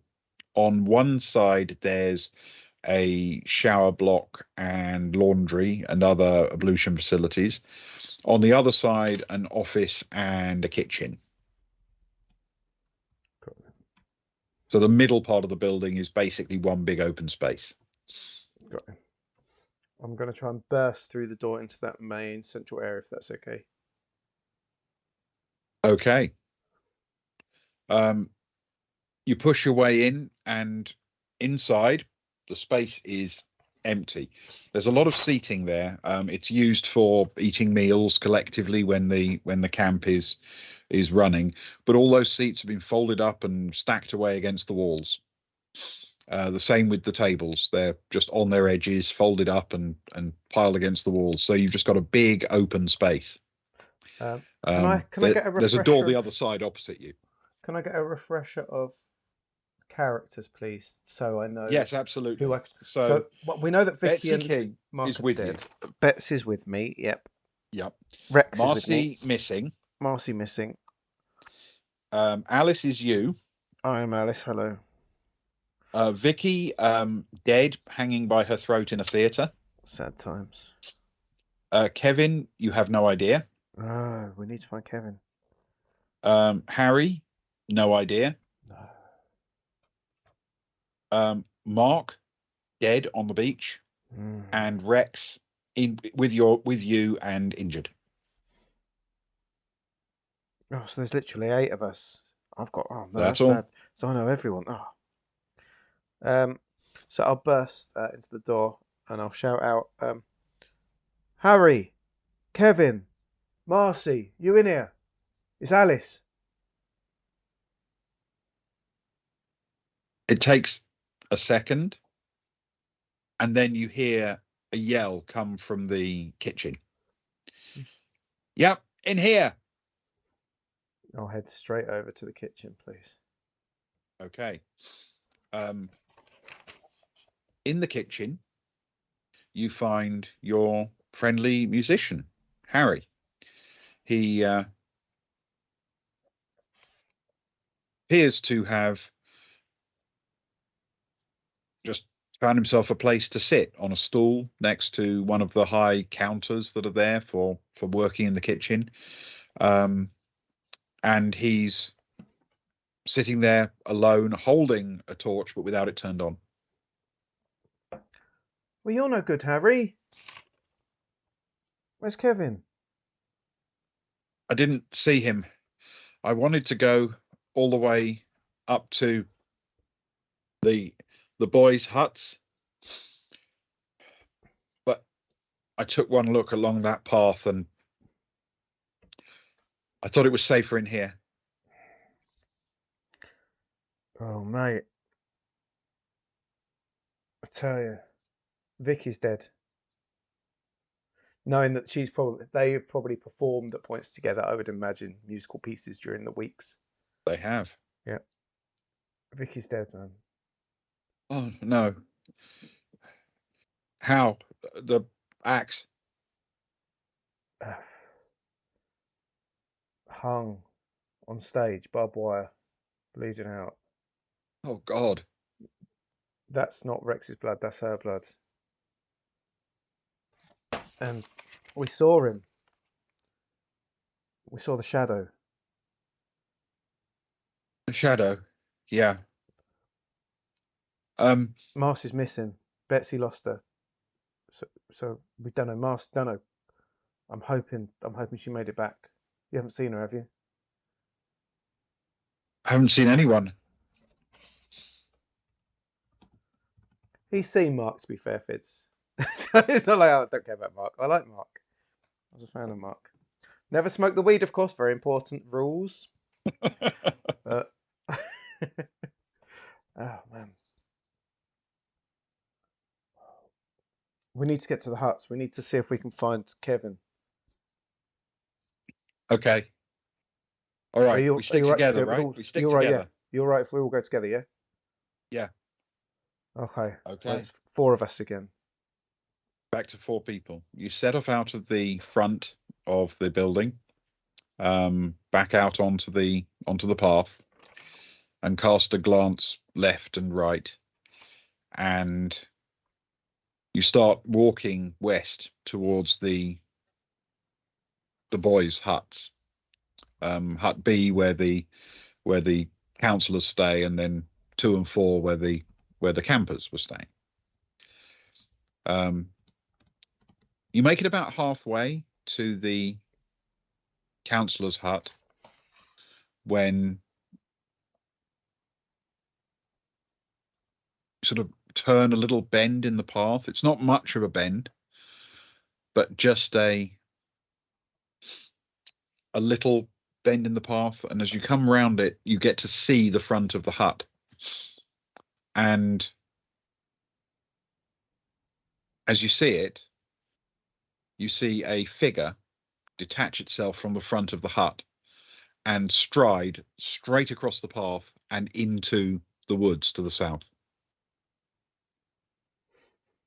It's a shadowy, not very well defined figure, as if it's wearing a black coverall of some kind, you know? Mm-hmm. Got it. I sort of try and shush everyone a bit and pull them off to the undergrowth on the other side quietly until they've crossed, and try and force myself to count to sort of 15 or 20. Which is a challenge, given you're going to be a Penn State alum. Exactly, and a cheerleader there as well. and and I grew up in Crystal Palace. And a Palace supporter. It's all going quite good for me. I'm reaching new heights. Okay, yes. You count for a moment, and you don't hear anything or see anything further. How's Rex holding up? He's wincing and favouring his arm. He's holding one arm in the other. He's hurting, but he's staying with you. Come on, we need to go in that hut. Either he's not seen what he's looking for, or he found exactly what he's looking for. But whatever it is, we need to go in there.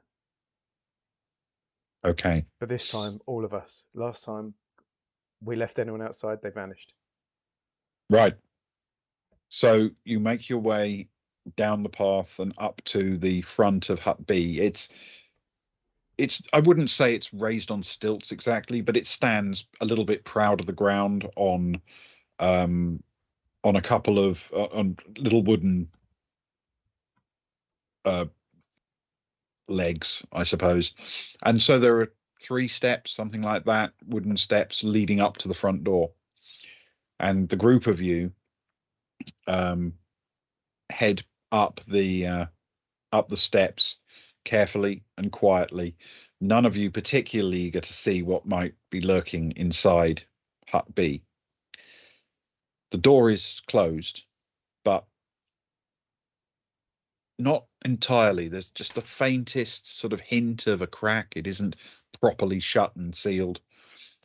And after a couple of glances back and forth between you,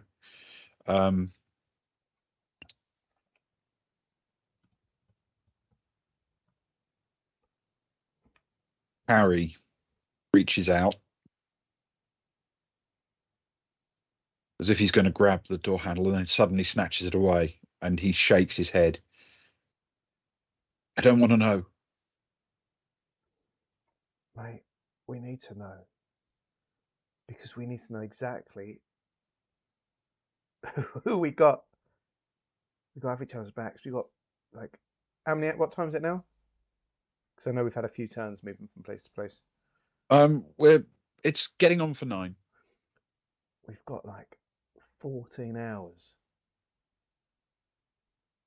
you know, we've got to stick together and we've got to know who we've got together. So we've got to look in this door. It might be empty. It might be the most horrific thing any of us have ever seen, but we've got to know. I really don't want to do this, but we've got to do it.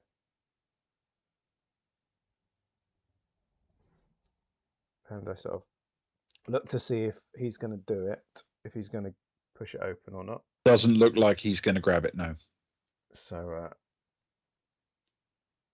I pause to see if either of the others are going to do it.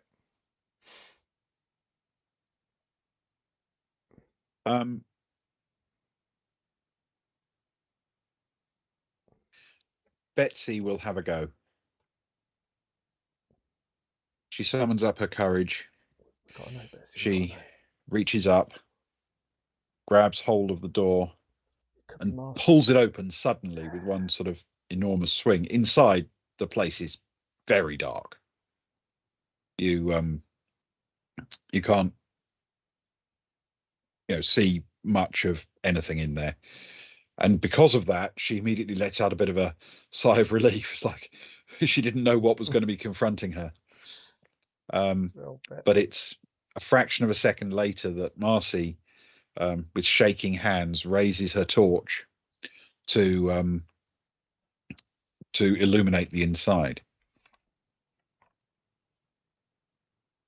Not Marcy, so we don't have Marcy. Or we didn't. Oh, I'm sorry, not Marcy. You're quite right. That's my mistake. Betsy pulls it open. Yeah. And it's Harry who raises the torch. My mistake. You're quite right. No, that's all right. I didn't know if it was Marcy inside waiting. Like, aha! Keep the door shut. And as Harry raises up the torch, and you see the space illuminated. Initially, it doesn't look like there's anyone here. The place looks disturbed. I mean, the beds have been kicked around. The tables are overturned.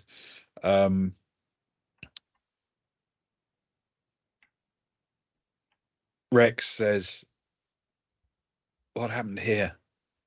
to dispel any thought you might have that the boys were just that messy in their own hut. looks like an average boy's hut to me. Yeah. But as you start to sort of more and more of you shine lights in there and start to look around and step just inside, you realize that just slightly beyond one of the beds, you've got a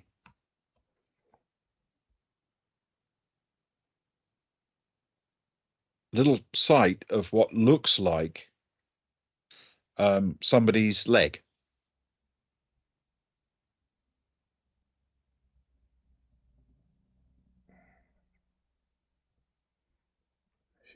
She's a very good girl. Oh. It's a sort of leg that, in a position that if you were trying to hide from a horrific character, that's not where you'd put your leg, right? No, it just appears to be lying down on the floor. Oh, no.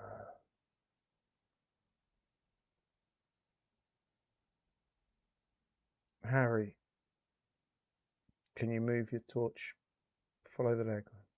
Can you see it? He nods, and Betsy moves in the other direction. And as the two of them sort of illuminate more and more of the scene, you can see it's not going to be practical for you to definitively identify this person, because the head is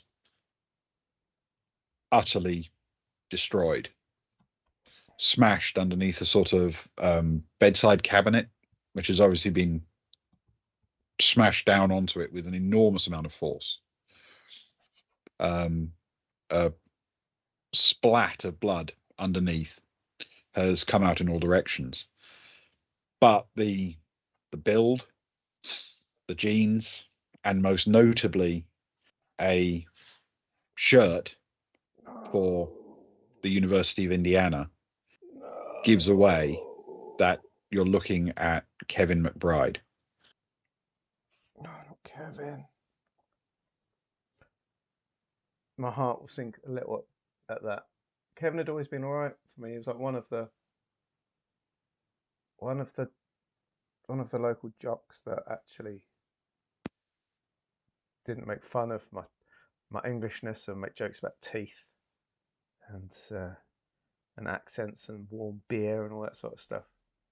He was all right, and I'd held out hope that he'd be the one that could, come and lead us to the promised land of freedom, I guess, and safety. And I feel my knees give way and I sort of collapse a bit at this point, and it's the first time I feel a slight hopelessness wash over me, just momentary,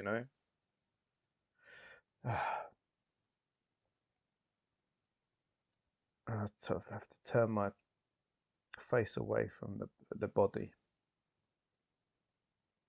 I look back up at the other three with me, and try and sort of catch their eyes, I guess, at that time.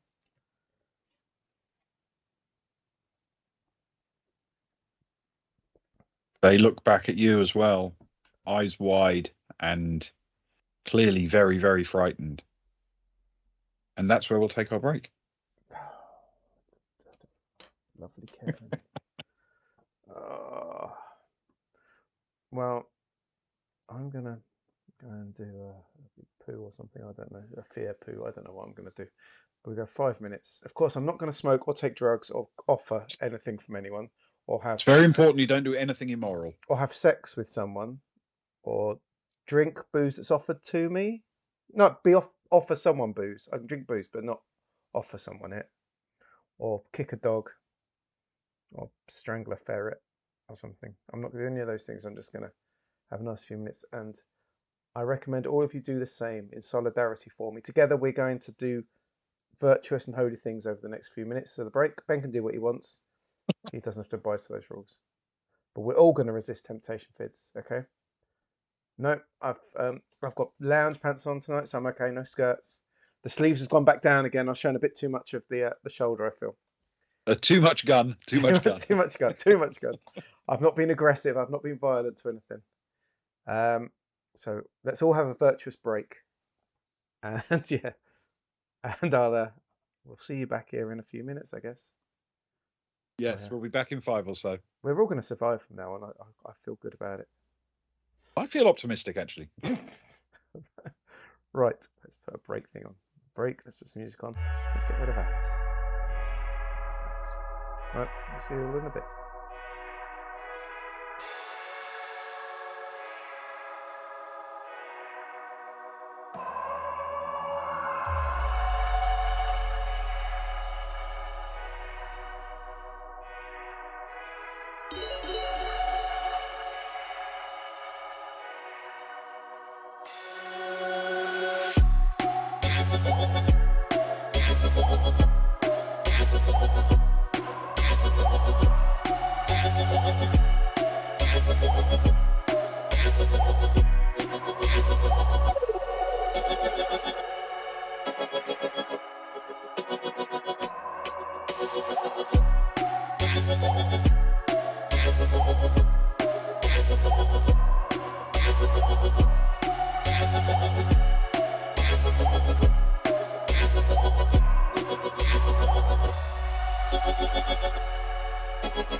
Welcome back, everyone. The answer was indeed Reflex. Well done, Sock Fiddler. Have yourself 10 points. We need to start doing those ways that they can earn points again. I haven't been doing that for a while. But, Yes, good point. well done. You can have an I Am Invincible for that, for your music knowledge. I am invincible! Of course, I know we need to do those. The US charts were less exciting that year. The UK charts, before we start, were quite good in 1984. It was the year my brother was born. It's winter, of course, so it starts weird. Only You by the Flying Pickets. That was the cover, wasn't it? Yeah, it had Yazoo. Yazoo was an absolute banger. Yazoo's one of the... I loved Yazoo. But Flying Pickets cover of Only You. Then Paul McCartney was number one for 2 weeks in the UK, which, of course, Ali hates Paul McCartney, but she's not here tonight, so we can talk about him. Pipes of Peace. Then Frankie Goes to Hollywood for 5 weeks with Relax. Then Nina, 99 Red Balloons. Then Lionel Richie, Hello, for 6 weeks. Then the Reflex in the UK as well, but in May as opposed to June in the US. Then Wham, Wake Me Up Before You Go Go for 2 weeks. Really? Yeah. Then 2, 4, 6, 8, 9 weeks at number one for Frankie Goes to Hollywood. Two Tribes. Which means Two Tribes was number one for longer than Relax. There you go. George Michael, after his success with Wham, came back with Careless Whisper. Then Stevie Wonder, I Just Called to Say I Love You. Wham again, Freedom. Then Chaka Khan, Jim Diamond, Frankie with The Power of Love, so 3 number ones in a year. And then that was, of course, the year of Band Aid. Ah, yes. The Band Aid year. What was number one when you were born, Ben, before we carry on? Absolutely no idea. What year? I was very young. I think it was, I don't know what the song was, but I have a feeling the year I was born or the day I was born whatever was the most popular song was probably made by banging two rocks together. Oh, you. The number one single for me was Super Trooper by ABBA. Oh, that's a hell of a hit. Which Yeah. is a really good song. But it was replaced by John Lennon. Ugh. And then St. Winifred's School Choir. There's no one quite like Grandma. Yeah. If we're grading on a curve. Yeah, and before it was Blondie, the Tiny Size. It started good, and then it just fell off quite badly at the end of the year. Yeah, a good year for ABBA, 1980, and Blondie as well. Look at that, very good. But anyway, that's enough music. I'm just trying to bring my emotions down a little bit, just cheer myself up a bit, Ben. Well, naturally. Was that yours, Vince? You to me of everything. Ah, good song. Good song, that. Mm. And as we get underway, I need you to roll a d6 for me, please. Oh, no. Hang on. 4. I've rolled a lot of 4s tonight for the time. I'm going to try not to eat too many crisps because I know it's quite noisy. Hang on, I'll mute myself while I do that. So professional. Okay. Right. So, where we left off, our remaining heroes, all except for the missing Marcy, have gathered in Hut B, where sadly they have found the third dead body of the evening.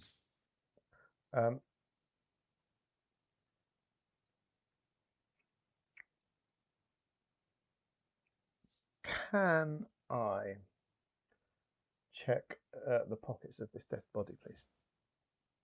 Yes, you most certainly can.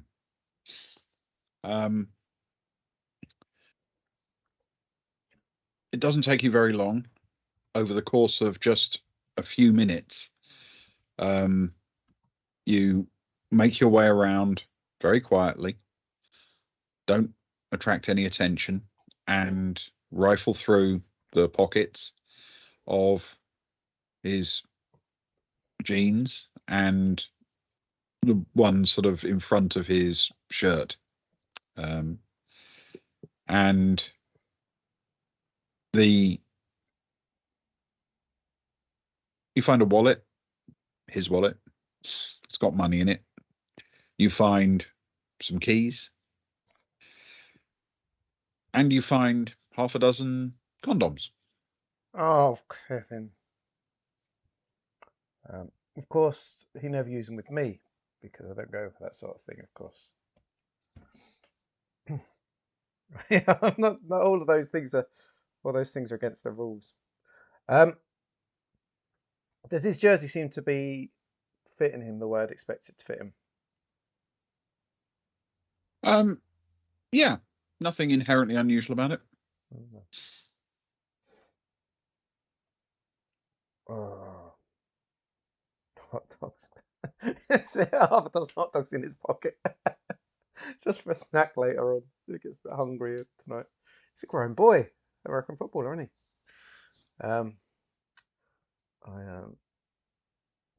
I think about the times when he would joke about the Eagles with me, of course, up the Eagles. And then, of course, I leave all his stuff next to him. I'm definitely not taking any of those things or offering them to anyone. Okay. Yeah. And there's nothing in it that's definitely his, but everything he's wearing is what we'd have last seen him in. Yeah. What shoes is he wearing? Sneakers. Beside them, off and on his feet, do they seem to fit properly? Yeah, they do.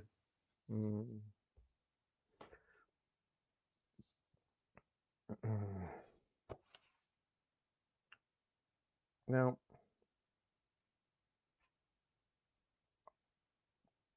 this guys, ain't gonna leave us, is he? He's gonna be marching around here all night. until we're all gone. We're on the back foot. We can go from like one hut to another hut, to the theatre, to the boathouse, like leaving a dead body each time, I think, isn't it? But while there's still 4 of us, we got to tool up, right?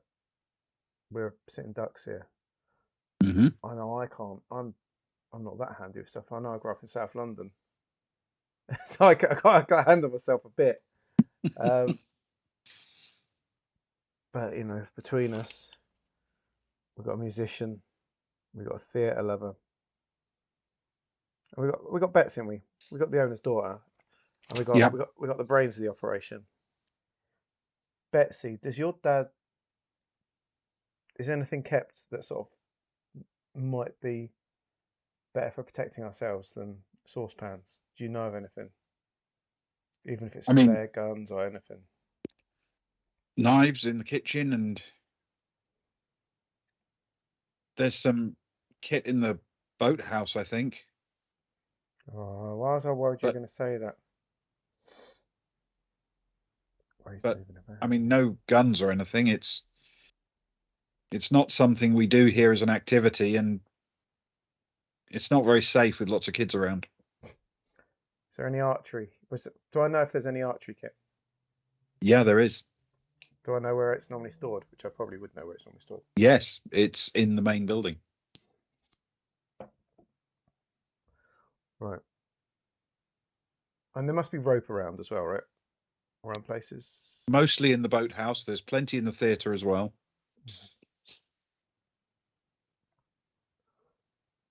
Right. Here's what I'm thinking. We get back to the main building. We tool ourselves up. Anyone that of the 4 of us, who has proven themselves to be the best archer or two in like during the weeks? Probably you. Well, I'm a humble person. I knew it was, but I wanted you to say it, you know, because otherwise it just feels like I'm blowing my own trumpet. Marcy's pretty skillful, but you're probably the best of the bunch. Told you I learned it growing up in South London. Let's get back there. Get myself a bow. You guys find anything you can that you're going to feel safe if this guy comes at you, that you can something to protect your own life, you know. And then I think we've still got to find. We've got to still find Marcy. We can't just leave her out there. She might be hiding still, terrified, you know. We've got to retrace our steps. We've got to go back past the theatre. Oh, we're going to go up to the huts. Let's tool up, do the huts, back to the theatre, make our way down to the boathouse, but we stay together at all times. In fact, the first time we find some rope, we're going to tie ourselves together or something. Because every time we look around and someone's gone missing, they're going missing, you know.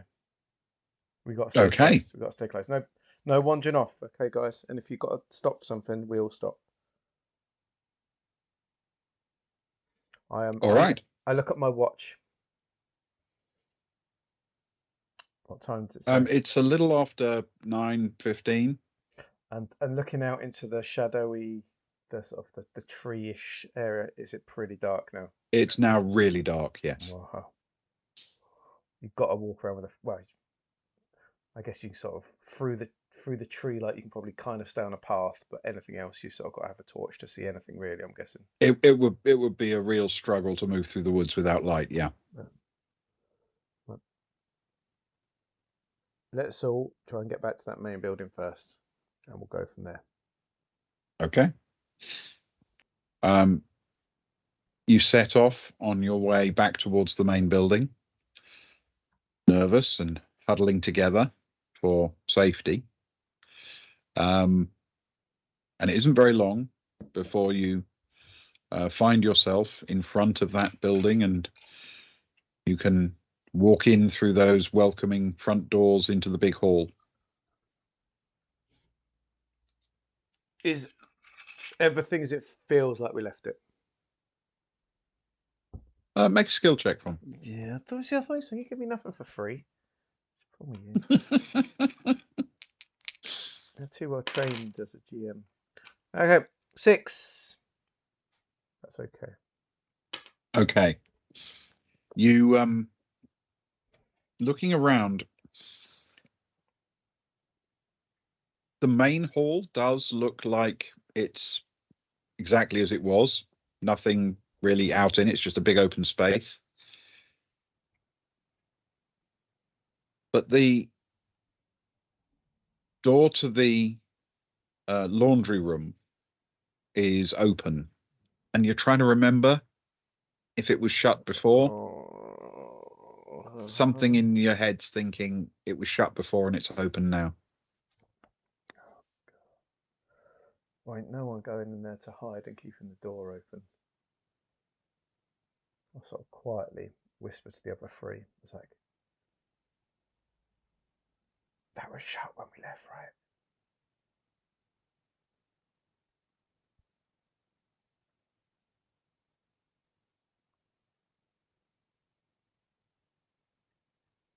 I think so, says Rex. I think it was. Okay. Where is the archery equipment stored? There are a whole series of lockers and storage cabinets in the office, which is on the left-hand side of the building if you're looking at the map. Okay. What size of the building is the laundry on? The other side, the right-hand side. Right. We're going to do the office. We're going to do the kitchen. We all go in no separating to get your weapons or whatever.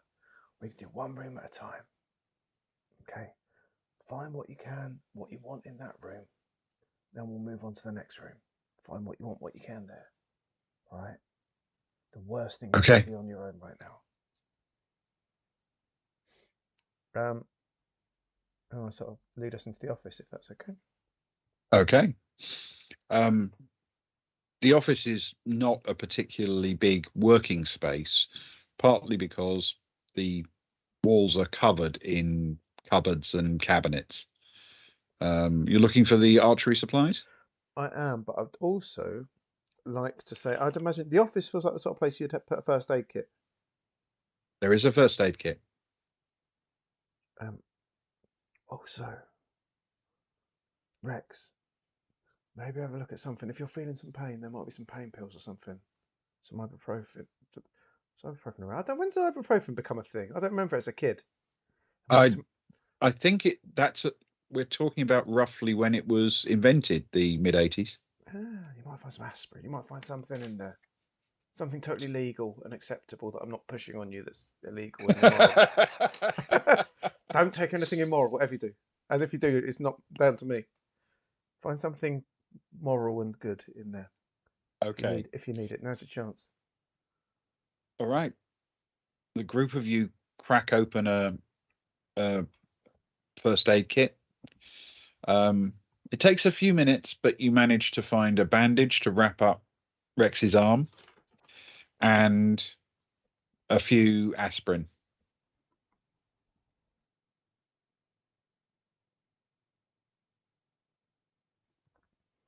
Good man. Hopefully, we'll all be okay long enough for you to feel the effects. I know I'm not a very good cheerleader as a cheerleader.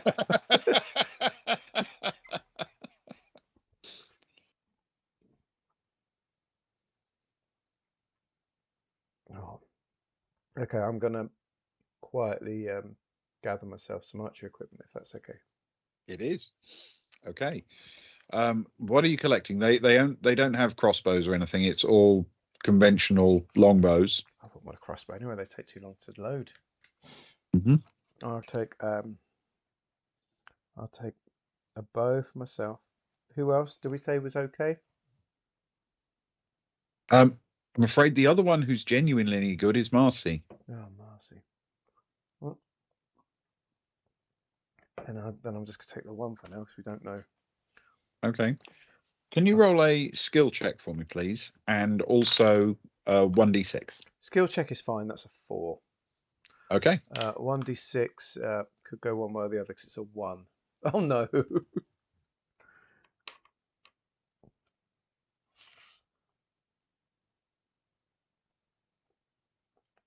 Oh no, I just realised what my time was for, and I think a 1's not a good thing.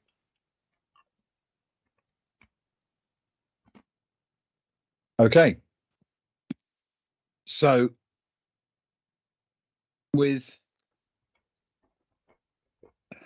you just wrote that one out.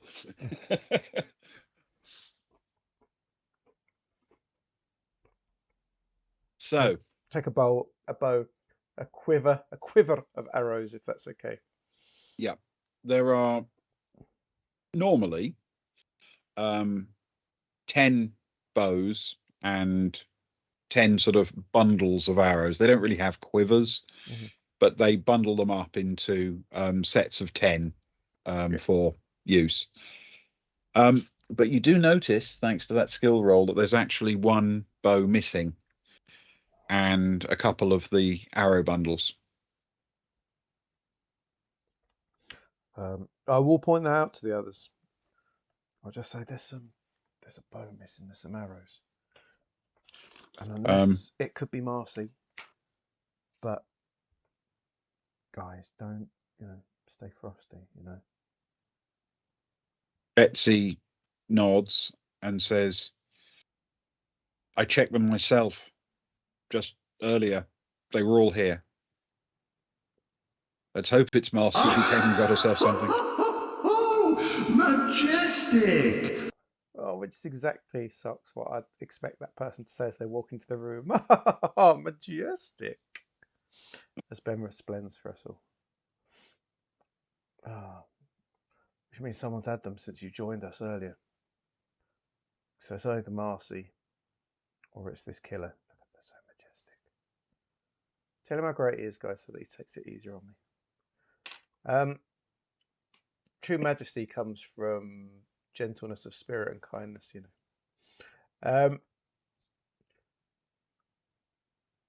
Okay. Is there anything in that room that anyone else is wanting to grab in the office?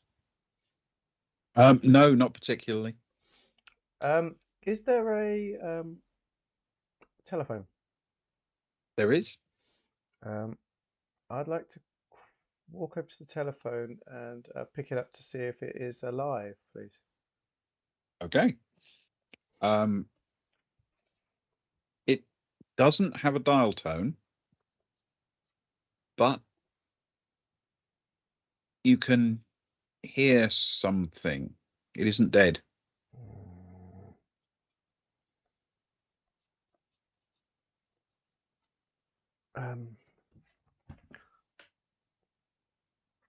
I'm going to keep it there,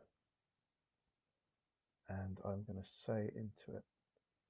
Oh, I'm not going to say into it. I'm going to sort of put it to the side, and I'm going to say, okay.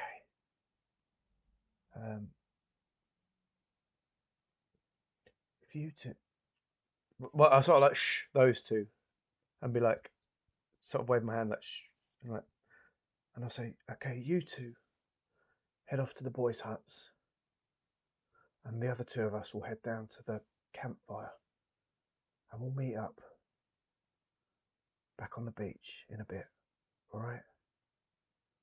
And then I'll sort of leave the phone on the side, and then like shake like down, like shake my head like no, and like shh, and stuff like that. Okay.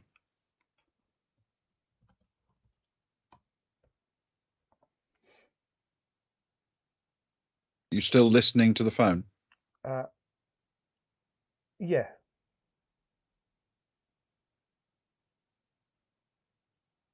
After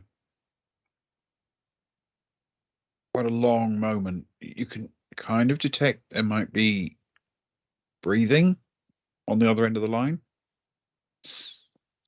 And then you hear a voice. Help. Help me.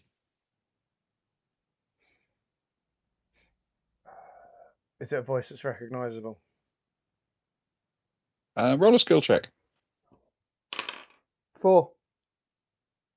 You can be fairly confident it's Marcy's voice.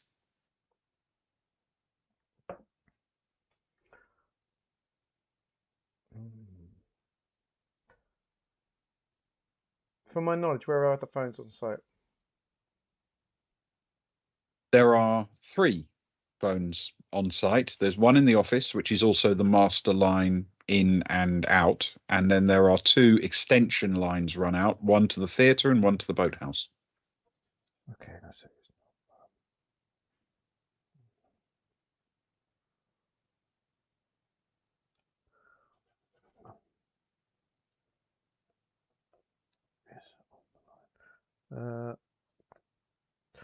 Theatre.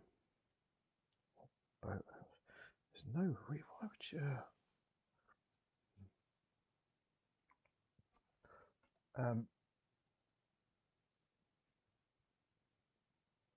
I'll listen in for a minute. It's really hard, I know, because it's a phone and that. Is all I can hear her breathing? Yeah.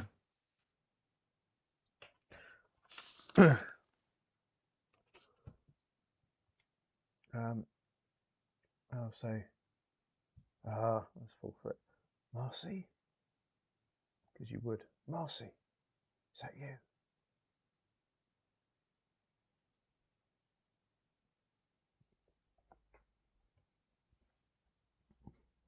I'm in the theatre. Backstage. Marcy.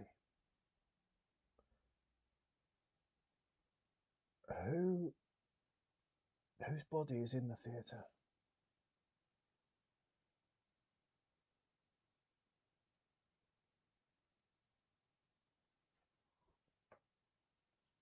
Didn't catch that, Luke, sorry. Marcy, whose body is in the theatre? It's Vicky. She's hanging over the stage.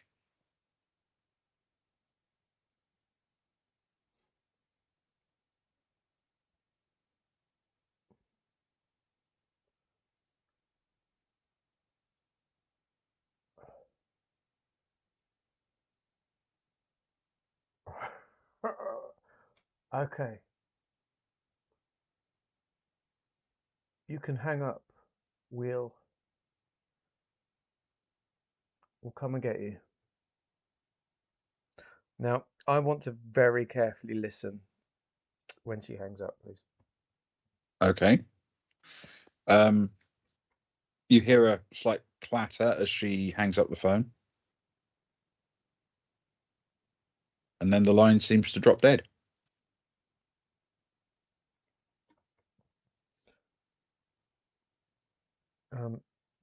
I'll put the phone.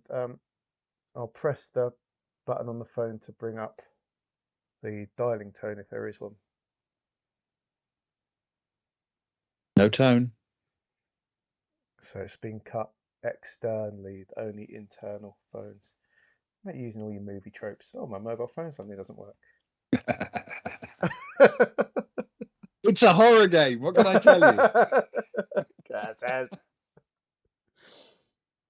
I turn to face the others.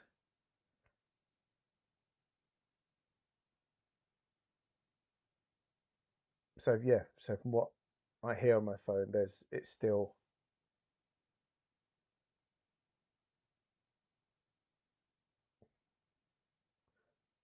while the line is up. I'll say with the phone still there, as if before I put it down, because I am very paranoid then, and sucks is only fulfilling my paranoia. I'm going to sort of quietly say into the others, but with the line open as is. I'll say,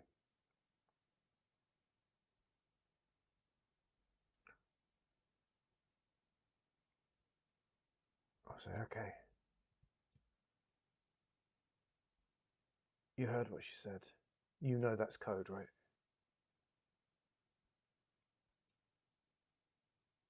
That's campfire. We got to meet her at the campfire. Okay, we're going to go to the campfire first. Go to the campfire first. We're going to go to the campfire, guys. As I start hanging the phone up. Okay. All right. Okay. As you do. He's in the boathouse, Fiddy. He's in the boathouse. If the other line is open, it's the main office. Am I still really quiet? Oh, weird. How's that? Is that better? Don't know why. I'm in the let's turn it up a bit. There's a phone in the office which we're at. There's a phone in the theatre which she said she was at, and there's also one more line in the boathouse. Correct, Ben? They were the three. Yeah, they're all connected to only one telephone line, one external line. They are the three extensions on that line. Yes. But they're not extensions like a local exchange. They're just three handsets connected to that line. Yes.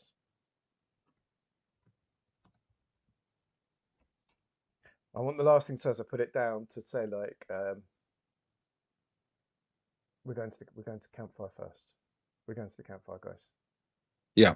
Okay. Well, Betsy says if they're not connected to the outside, how do the phones have power?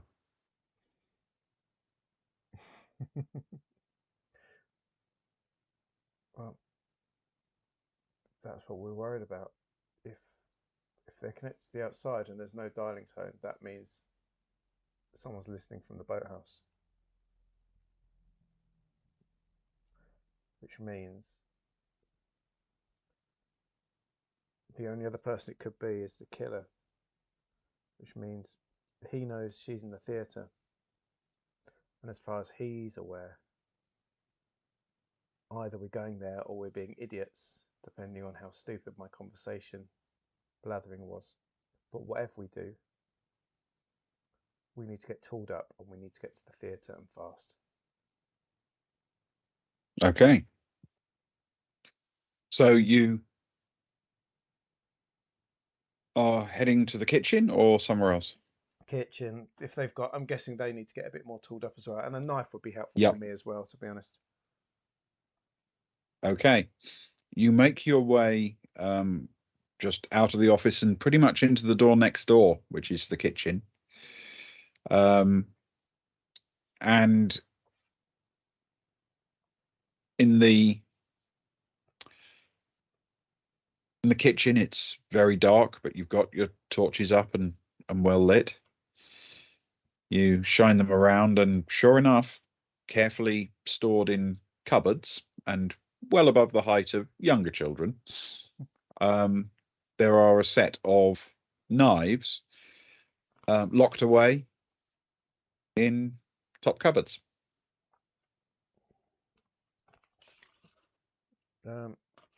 Betsy, where are the keys kept? She reaches into her pocket. I just locked them all up, and unlocks a couple of doors. Pulling them open, there are racks of knives, each in their space. Except there's one missing.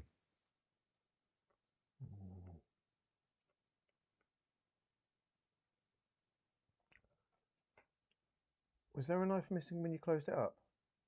Betsy, I'm guessing there wasn't. No, but there are keys in the office. Anyone could have helped themselves. But they'd need to know there were keys in the office.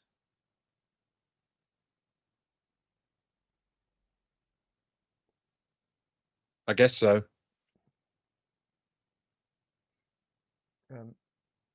As we sort of grab the knives, I'll be like, make sure you lock it up again. Carefully. Sure. And I drag them all into the office and I'm like, Where would the keys be kept? They're kept in the desk drawer. I'll pull the desk drawer open.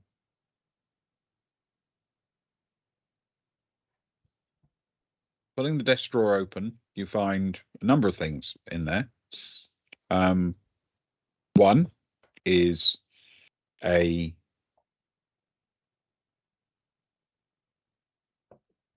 big sort of tub, like just a plastic pot with keys and a few sort of desk utensils, a short pencil and things like that in there, just waiting in the drawer. And you find a big book, which looks like it might be accounts or other stuff relating to the camp.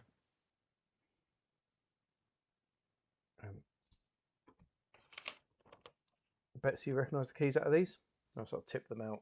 To look at. No, the kitchen ones are gone. Whoever it is new is there. Okay, well, there's no time to waste. We need to get to that theatre. We need to rescue our girl. Everyone got things to defend themselves with. Everyone brandishes a knife or similar.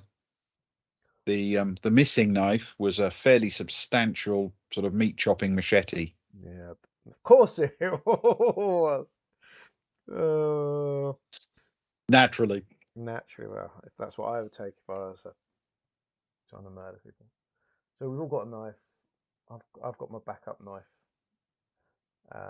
which I'll stash in me. So right, let's get to the theatre. We'll take the.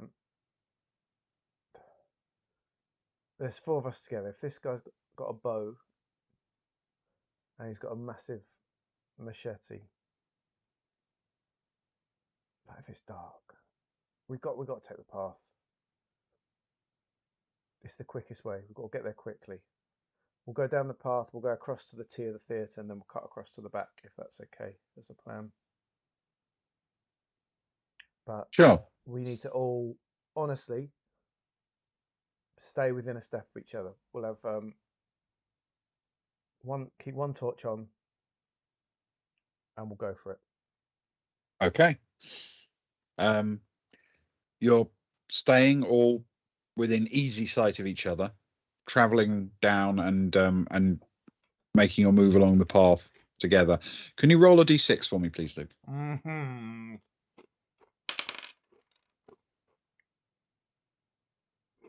3. A 3.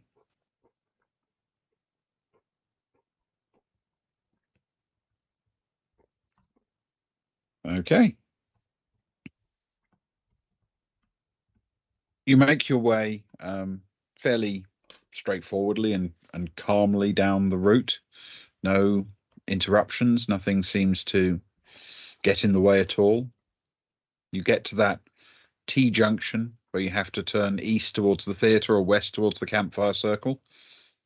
And you're heading east towards the theatre, yes? Yeah. As we get to the T junction, I'll say to Betsy. Pretty much. I'll say to Betsy as we get to that T junction, and everyone sort of pauses for a minute. I'll say to Betsy, Betsy, by the way, what was the name of the young lad that drowned in the lake? Jason something. You don't know his surname?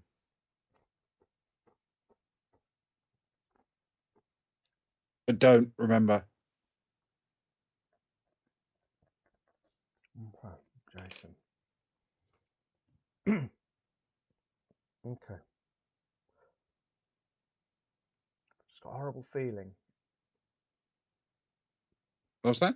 I just got the horrible feeling that history and shadows and myths can all become one, you know? Just a horrible shiver come over me. Okay, anyway, come on. Let's get round the back of the theatre. All right. You make your way around until the theatre comes into view. And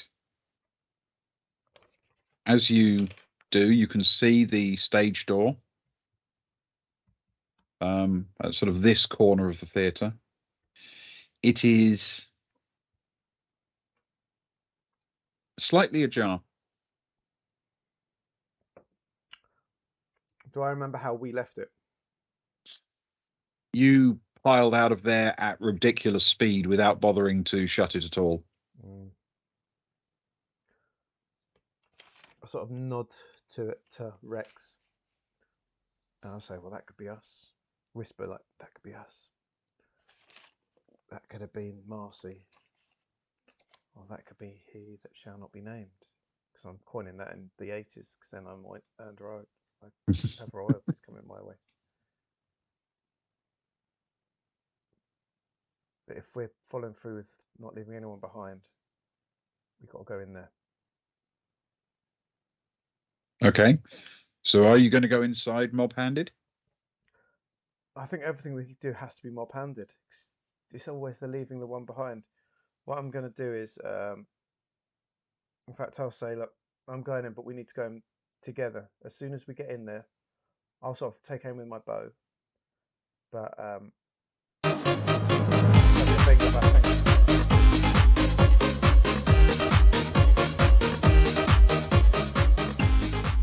Okay. I'll go in there. I'll flash my torch on and off like a little rave.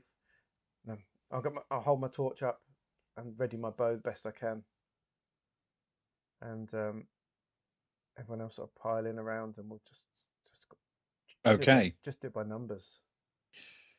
You can't have a bow ready for use and hold a torch. No. Then yes. As soon as I said that, I was thinking that. So I will say to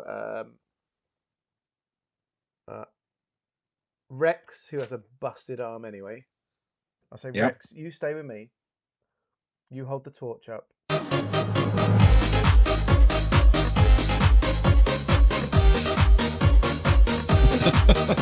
Cheers.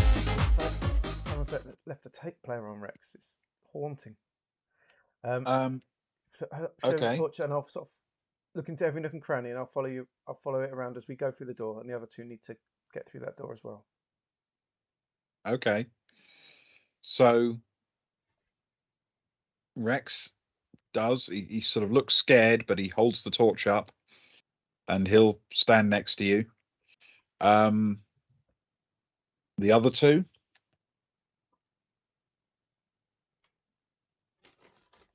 both sort of set their shoulders and make their way in with you. And you pick your way slowly through the darkened backstage of the theatre. You're holding a bow, Rex has a torch, and the other two are holding blades. Mm-hmm.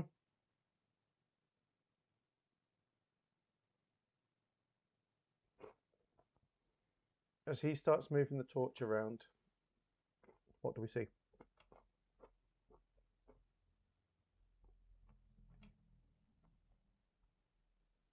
Nothing particularly out of place. You're in this backstage area. It's very narrow.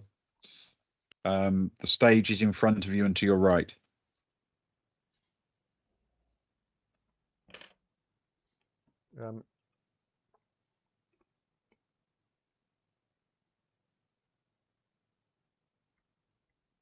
Where's the phone in this building?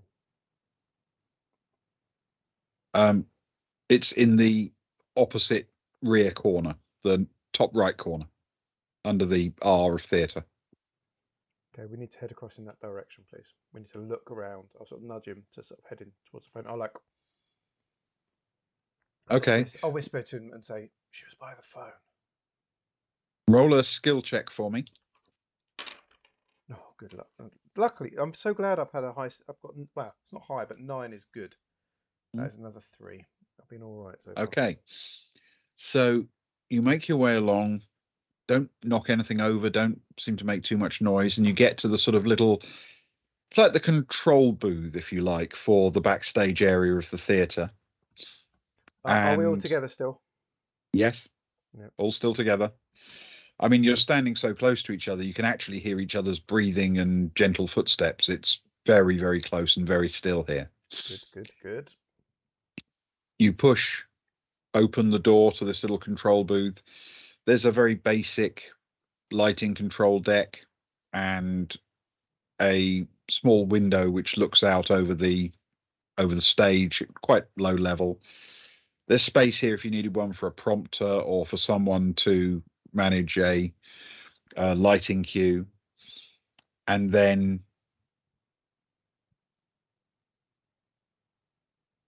that corner, mounted on the wall, there is indeed a phone, and it's currently off the hook.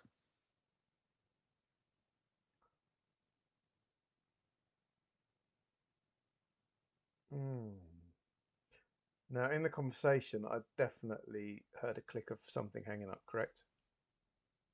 Yes, you did. Is there anything else in this room of note? Not that you can see. Any sign of a struggle? No, well, nothing obvious. I'm going to walk over to the phone and put my ear to the receiver, because I hung up at my end.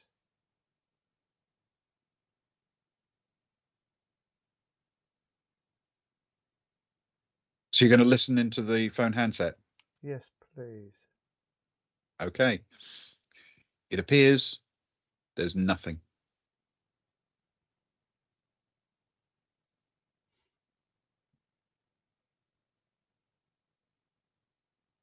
No breathing, no sound, no anything.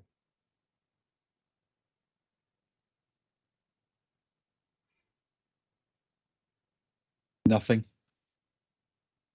And as you're carrying out this experiment, you suddenly hear a very loud bang, like a big loud crash from outside. Can you roll a courage check for me, please? For me or for Alice? Oh, yeah, 3. I'm all right. I'm down to 9. Okay. So backhand though. It'll cost you a courage point, though, I'm afraid. Yeah. Everyone jumps, but everyone calms themselves down and seems to keep control of themselves.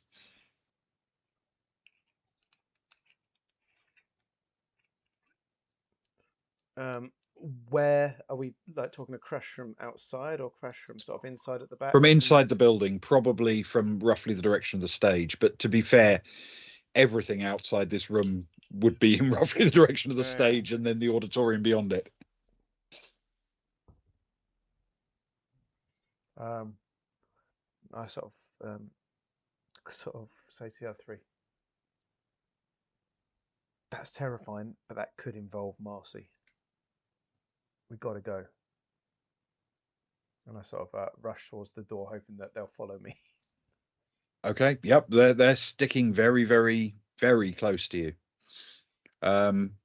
You head out back into that corridor. You've got access to effectively a route onto the stage directly in front of you. There's another one halfway down the corridor. You've just come down, another one near that entrance you came into the theatre. Rex, you keep shining that torch for me. And we'll head towards the stage. Okay. You push open the stage. Checking that the other 2 are still behind. Yep, they are. Okay. You push open the door onto the stage, and you find, as you sort of spill out onto the stage itself, the body that was suspended is now lying in its pool of blood on the floor of the stage, with the barbed wire still wrapped around its neck and loose parts of it sort of coiled randomly around it on the stage. But it's still around the neck. It's still around the neck, yeah. Looking up at the wire, what's happened? Does the rest of the wire sort of receded back upwards, or?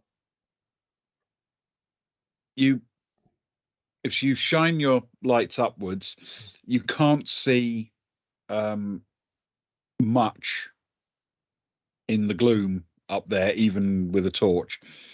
You can't easily see where the wire is fixed, but roll a skill check for me. Ah! Oh no, that's not a good first number. Ah! One fell on the floor. Okay. Oh! It's a 9. It was a 6 and a 3. If we allow floor throws, the 6 was one that landed on the desk, and the 3 went under. Okay. The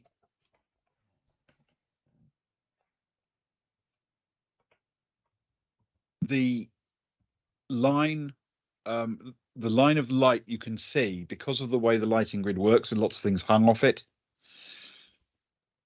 you can't see where it's attached unless you're willing to get pretty much right underneath it. Right underneath, you'd almost be standing on top of the body, if you see what I mean. Oh, God.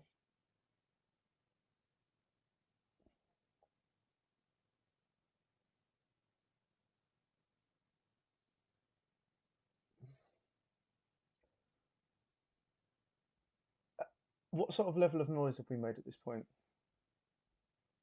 A bit, because you were in a hurry to get to the stage, but you're still talking in low voices, and you're not banging drums or anything. Okay.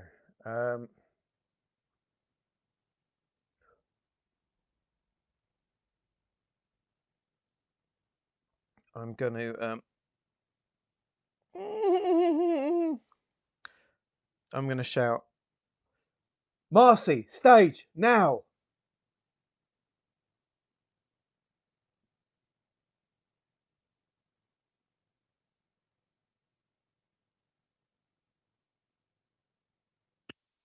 Okay, there is no response.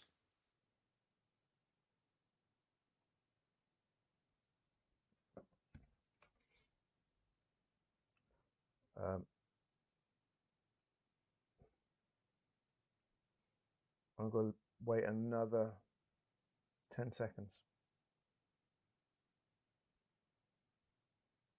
Nothing happens in those 10 seconds. Were there any rooms that we didn't go into in the back of the theatre?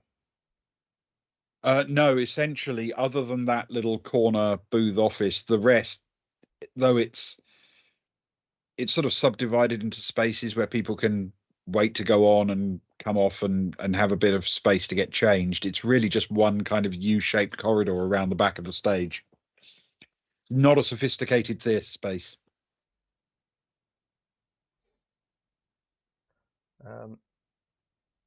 The only other thing there is you'd have passed the sort of ladders up to the overheads where people access the catwalks. Yes, indeed, the ladders up to the catwalks, exactly. Oh dear.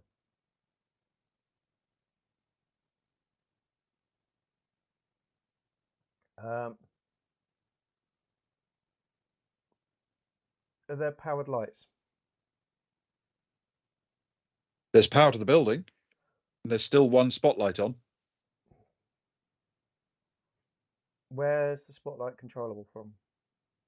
You can control it from the booth back in the corner.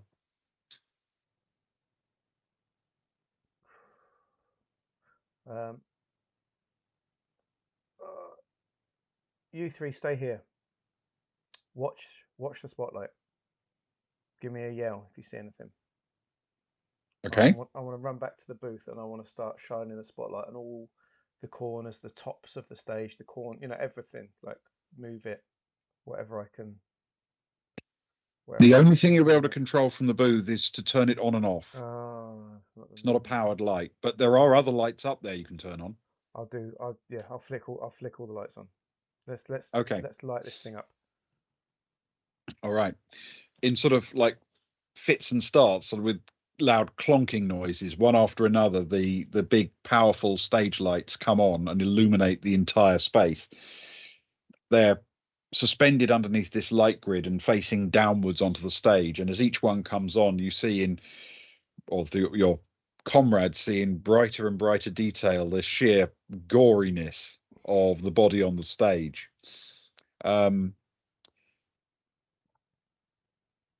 Yeah, I want everything up. Everything I can turn up, I want to turn up. Let's bright this place up.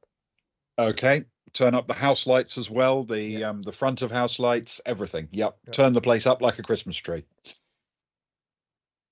And then I'll run back out with the others to the stage, Yep. and that is where we will start looking up, looking around, being very active with our staring in sort of with as much light as we can into any shadows we can, All without right. Well, going up to the ladder at this point. the only place you won't really be able to see with any ease is above the lighting grid, because obviously that's you'd be looking into some bright lights shining downwards. Yeah. So the catwalks up there themselves are basically invisible, but everywhere else, every other nook and cranny of this space, which includes all of the seating and the main stage area, is completely open. So are you like spreading out across the stage in order to look in every direction? Or are you staying in one little group? So I looked at what we were doing. My mind is racing as Alice, which, being from South London doesn't take much, as we've already worked out. Uh, but her mind is racing that, like, if Marcy was hiding in any of these dark corners, she would have shown herself. We've shouted, we've known, unless she's terrified that there's someone here. Knowing Marcy, she would have. Which means either we're alone or we're in a room with someone that's better hidden than us. And if Marcy's not here, then she's elsewhere. And there's a couple of itches, itches in the back of my mind, I guess. And I say to them, if she's not here, there's only one place we've not gone. And I don't want to go there, but we might get answers. We need to go to the boathouse. And if we go now, we might get a jump on whoever it is. We get there, if they're not there, we might get there before they get there. Okay. And Betsy says she sort of walks over towards the middle of the stage and looks at the wire that's hanging loose, the end of it. And she looks down at the end of it and says, I think this was cut.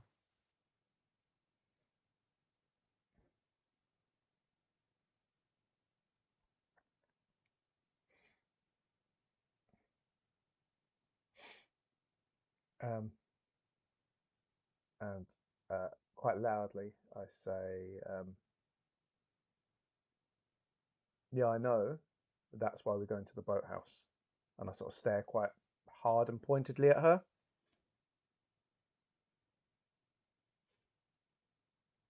She nods and starts to walk towards you. And as you do, can you roll a skill check for me, please? So 3.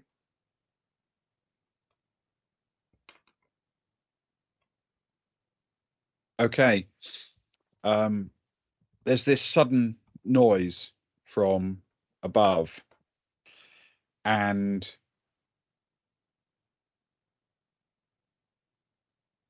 as everybody sort of looks up, you start to see the lighting grid, the entire thing, beginning to fall down on towards the stage.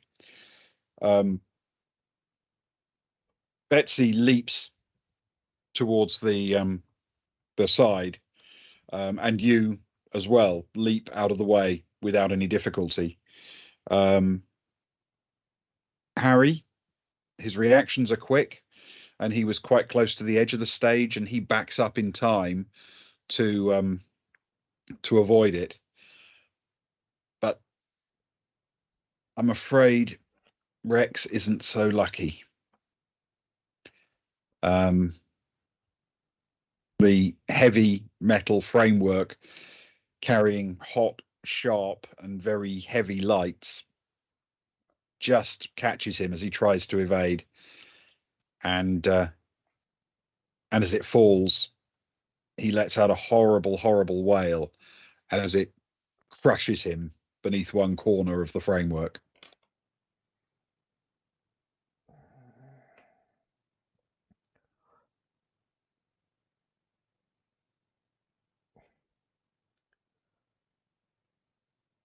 I guess at this point I can't help but shine the torch up, even though I don't want to, because that is no doubt what would happen in that situation. Okay. You shine the torch upwards. Can you roll a skill check for me, please? That is a 9, a 5, and a 4. Okay. Up on the catwalk, now there's no light shining down at you.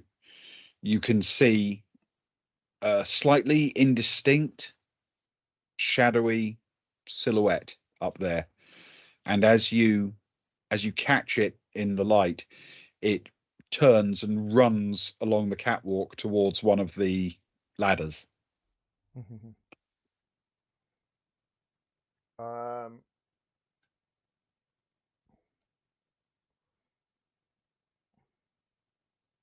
What end of the building, the ladder-wise? Is it like Towards side? the stage door exit, so the left side of the building. For my memory, is Harry a smoker?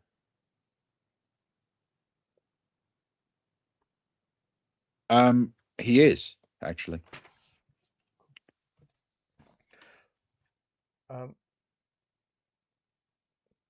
I'll say,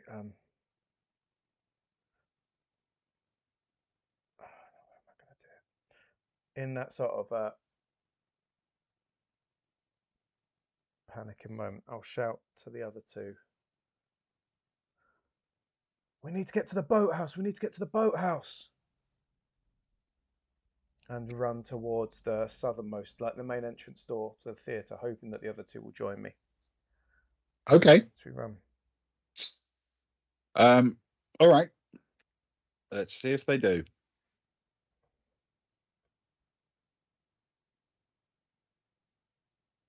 Harry does immediately. So does Betsy. Now, go, let's go. And like run to burst out that door while he's still scurrying and around on the ladders and things like that. Okay.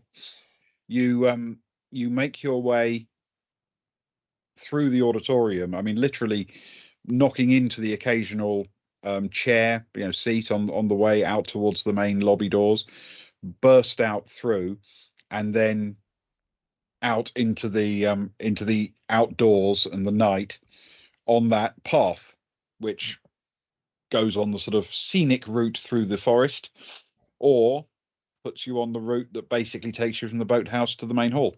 We're going direct route down to the boathouse, please. Okay.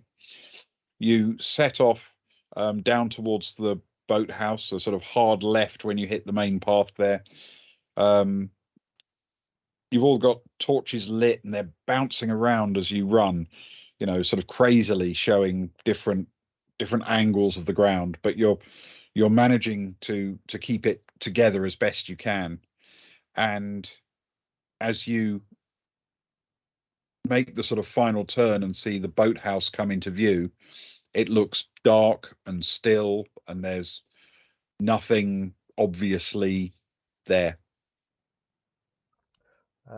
As we sort of reach the door, I'll say to Harry, sort of the heart's pounding. I'm just like, first time I'm sort of trying to wheeze out breath. I'm like, Harry, you got a lighter? He nods, too out of breath to speak, pulls out a lighter and hands it to you. Okay. I want to try and burst into the boathouse, please. Yes, you can. You push your way in through the boathouse door, and cheers, Kelly. You push your way in through the boathouse door, and as you make your way in, you can see the floor has some boats on it. There are racks up the sides which also have canoes mounted on them, and there are paddles and ropes and boathouse stuff. I want to tell the two of them I was like, get a canoe and get it out to water now. Okay.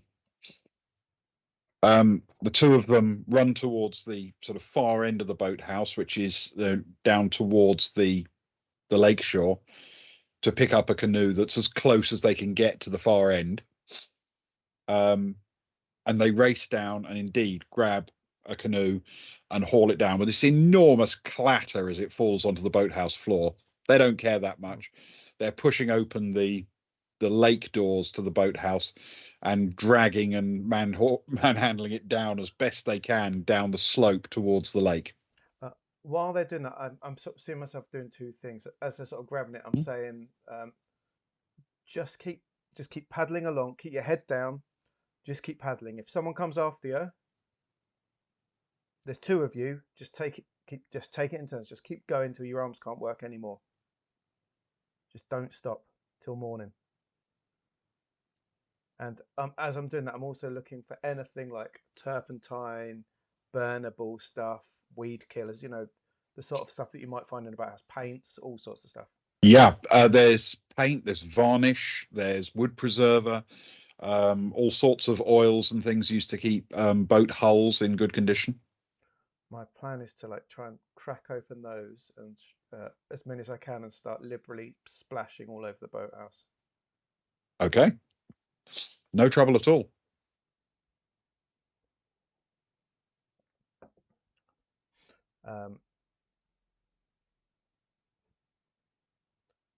I'd like to.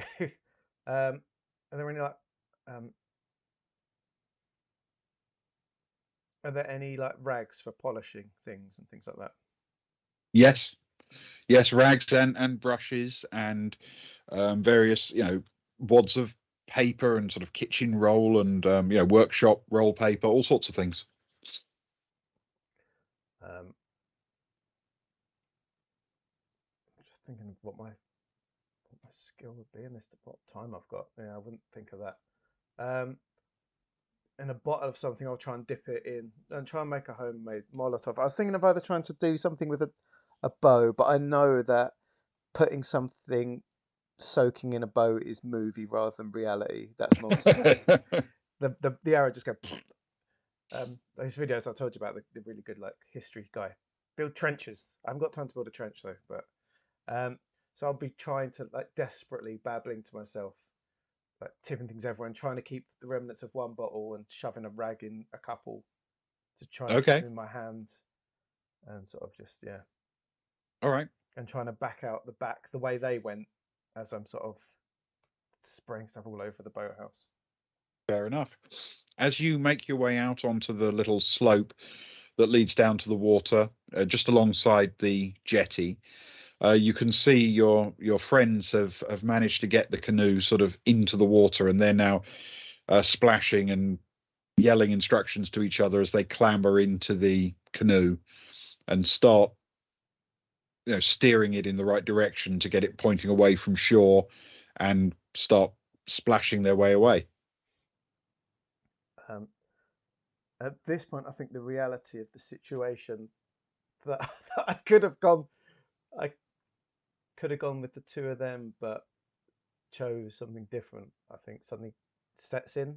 There's that moment where your mad plan moment dies off, I guess, and you catch yourself breathing because there's a moment where you're just waiting for the next step now. And I'm keeping an eye on the front. I'm trying to keep an eye on the sides. I'm trying to keep my eye on everything. Just Okay. waiting for the next step where that might come from. Well, other than in the immediate sort of apron in front of the boathouse, there's relatively little you can see. You've got a little bit of visibility of the jetty to the right. There's forest to the left, and you know that it's not very far through that before you get to the beach. Other than that, all you've got in front of you is a boathouse, and around it, forest. Okay. How many so the boathouse, I'm guessing, has got one back entrance and the big doors to the jetty, right? Yes. Um,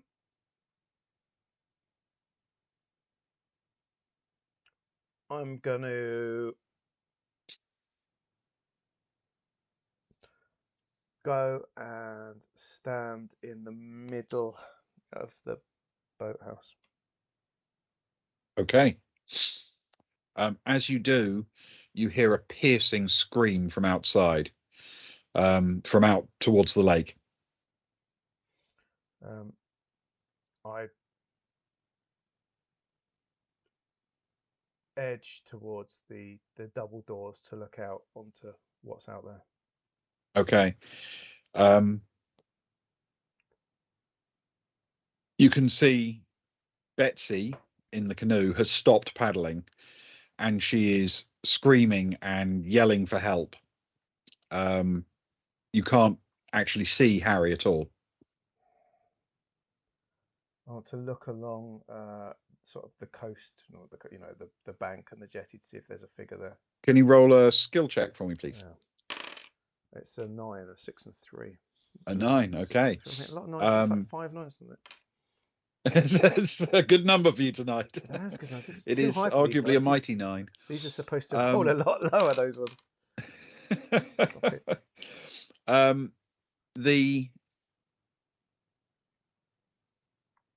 With that check, you actually see and maybe even hear the slight twang of a bowstring as an arrow is unleashed from the forest just the other side of the jetty, and flies out towards the canoe. And it sticks firmly into the side. I want to shout. You can hear it hit.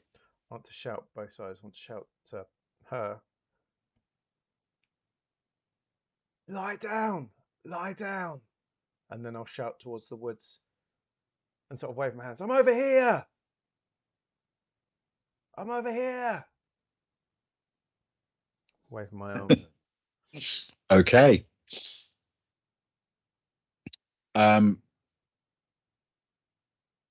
There's no immediate sign that anything's happened, but no more arrows seem to fly out towards the canoe, and Betsy does indeed sort of hide down in the boat. She yells out to you, "He's hit. I think he's hurt bad." There's nothing I can do about that now. I'll just shout, "Just stay down. Stay down. Just put your hand over it."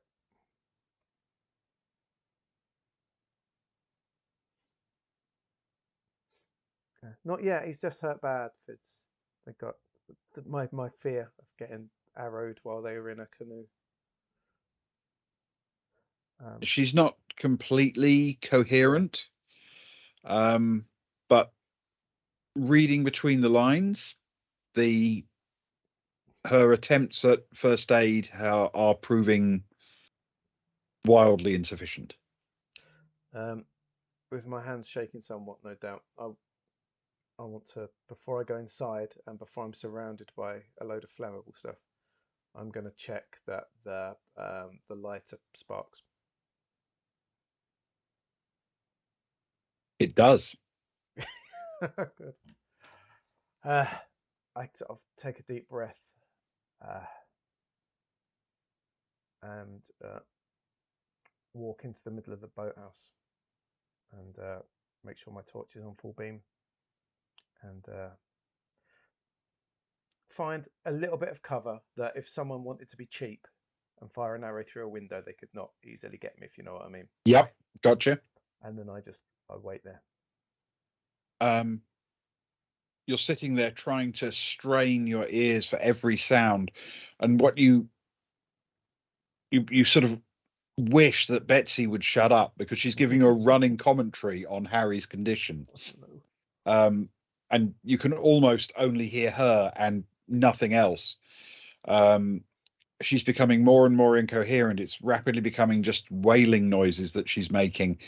And after a moment or two, those wailing noises descend into a sobbing noise, and it becomes apparent that she has been unable to keep Harry alive.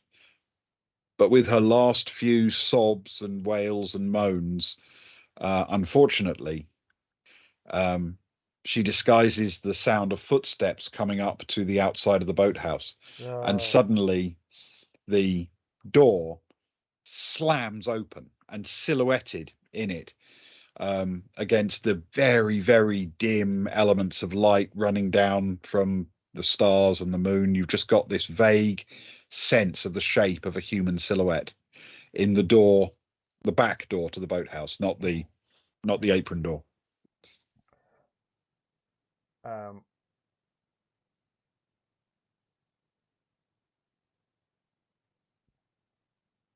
Are they from the silhouette from my hiding place? Do they have the bow in hand? Do they seem to have a glint of a blade in hand? What can I see? Or is it just roll a skill check for me, but I'm Make it going to hard, make yeah. this a difficult one, if you know what I mean. It's very dark. Which means as I hit another 9. Yeah, I can't give you it, I'm afraid, for that.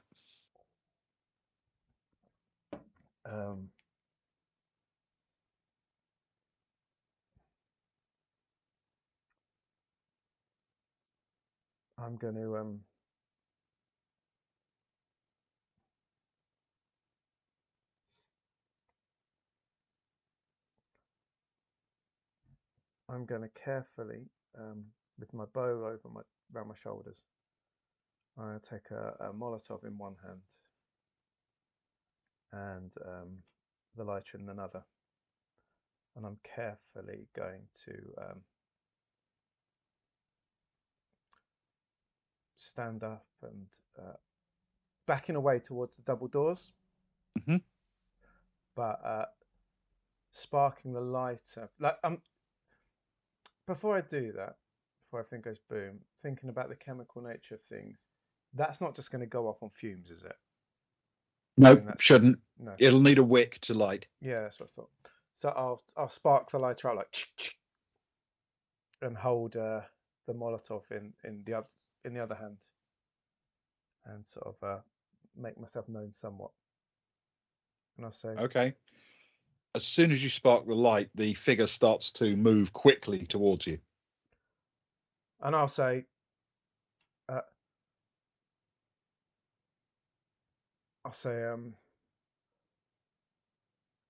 you're running through turpentine.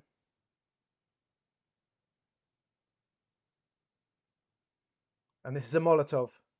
And this is a lighter. And I'm the last one here. Give me this. Its footing seems assured, and it accelerates towards you. I'm going to start running towards the back door, trying to light the Molotov as I go. Skill check for me, please. Yeah. Oh, it's an 8. An 8. Okay.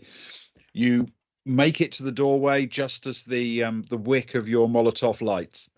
And I'm going to turn around then, and if it's going for me, without a moment's thought, I'm going to hurl it into the space, back into the boathouse. Okay. Another skill check for me, please. This will be an opposed one.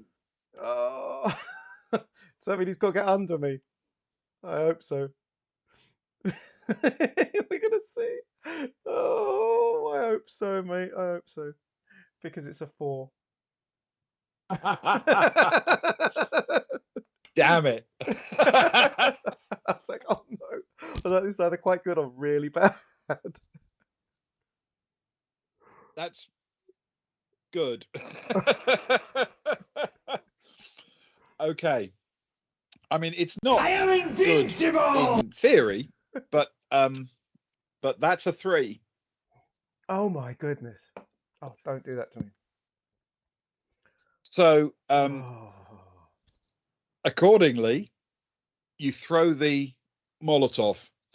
It actually hits about on the knees of the advancing figure, drops down between its feet, and sort of you see this vague sense of grey, brownish, rather shapeless cloak thrown over, and smashes on the ground, and immediately the clothing starts to burn and starts to light.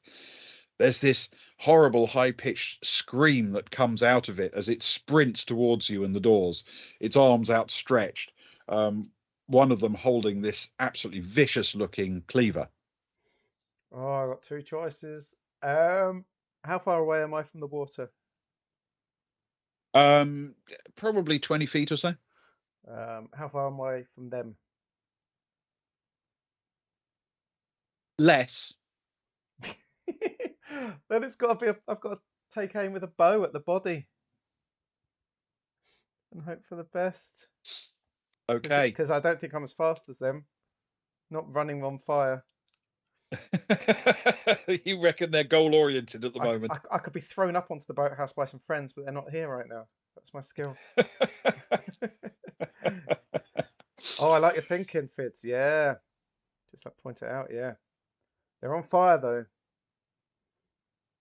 The bow's there, the arrows are there. Oh, Fitz, that's a good call from the audience. What are you doing? Oh, that's a big old blade though. I'm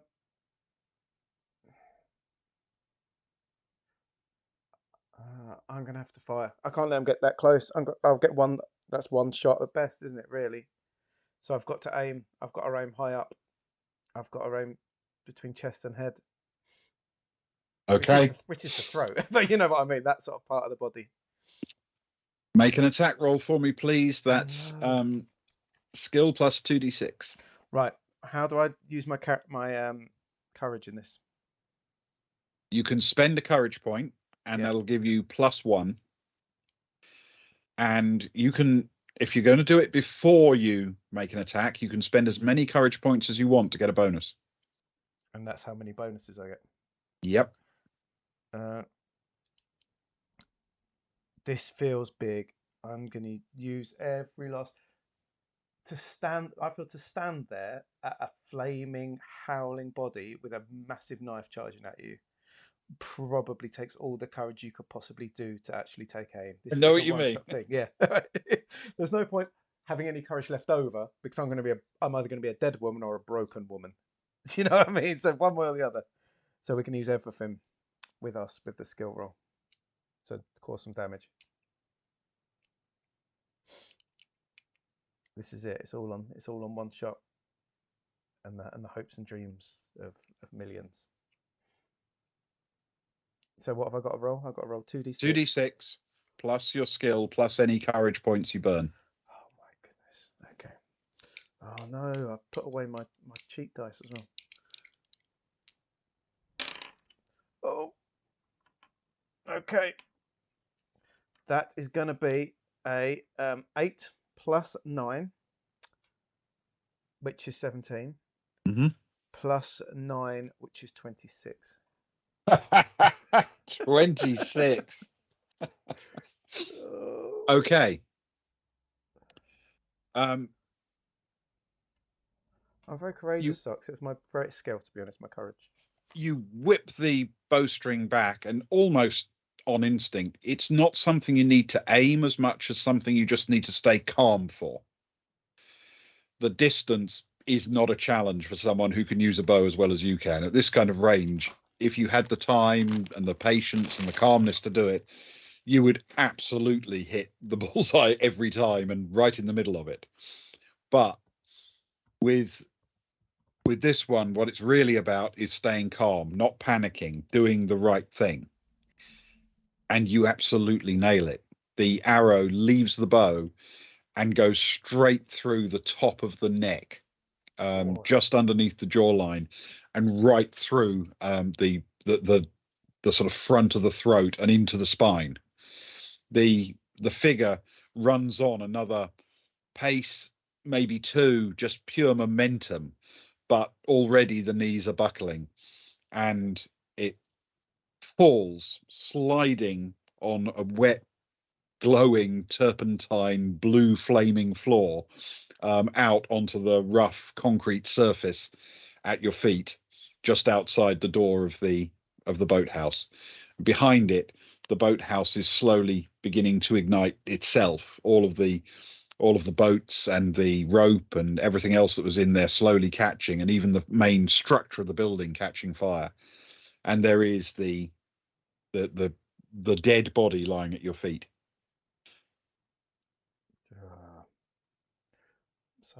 So I spark up a joint and have sex? No, that's not.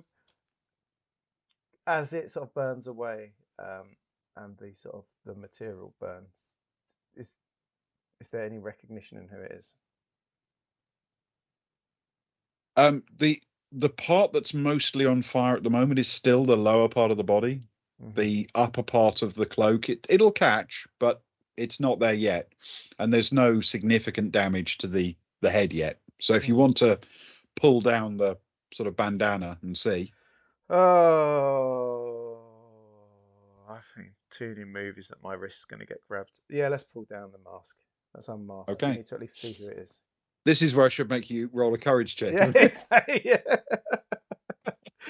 Just got to get below it at 0. You reach down and sort of wincing slightly from the risk of the flames, but you've got to see. You pull the mask down, revealing Marcy's face. Oh, Marcy. Marcy.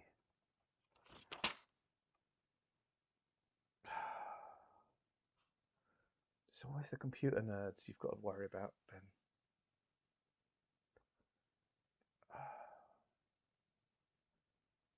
Well, we never did find the bud in there. It was Marcy, and she did pull us in, and that's what I was worried about. But yeah, exactly. Marcy was the other good archer, and she'd have known where the keys were because she was one of. That's why I was the key thing was the.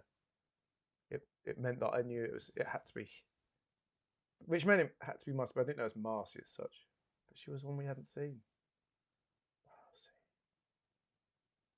Marcy. I'll take a step back and look down, and as the flames. Do the flames start to engulf her a bit as I sort of take a step Yeah, back? they're slowly burning more and more intense. It doesn't look like she's getting up anytime soon, put it that way. I stagger backwards and I yell out to the canoe, Betsy, are you okay? Betsy picks herself up and looks over the side of the canoe and raises her torch, shining it towards you and the burning Marcy. It was Marcy. And she's sort of shaking and looking. I'm okay. I'm okay. It was Marcy. It was Marcy all along.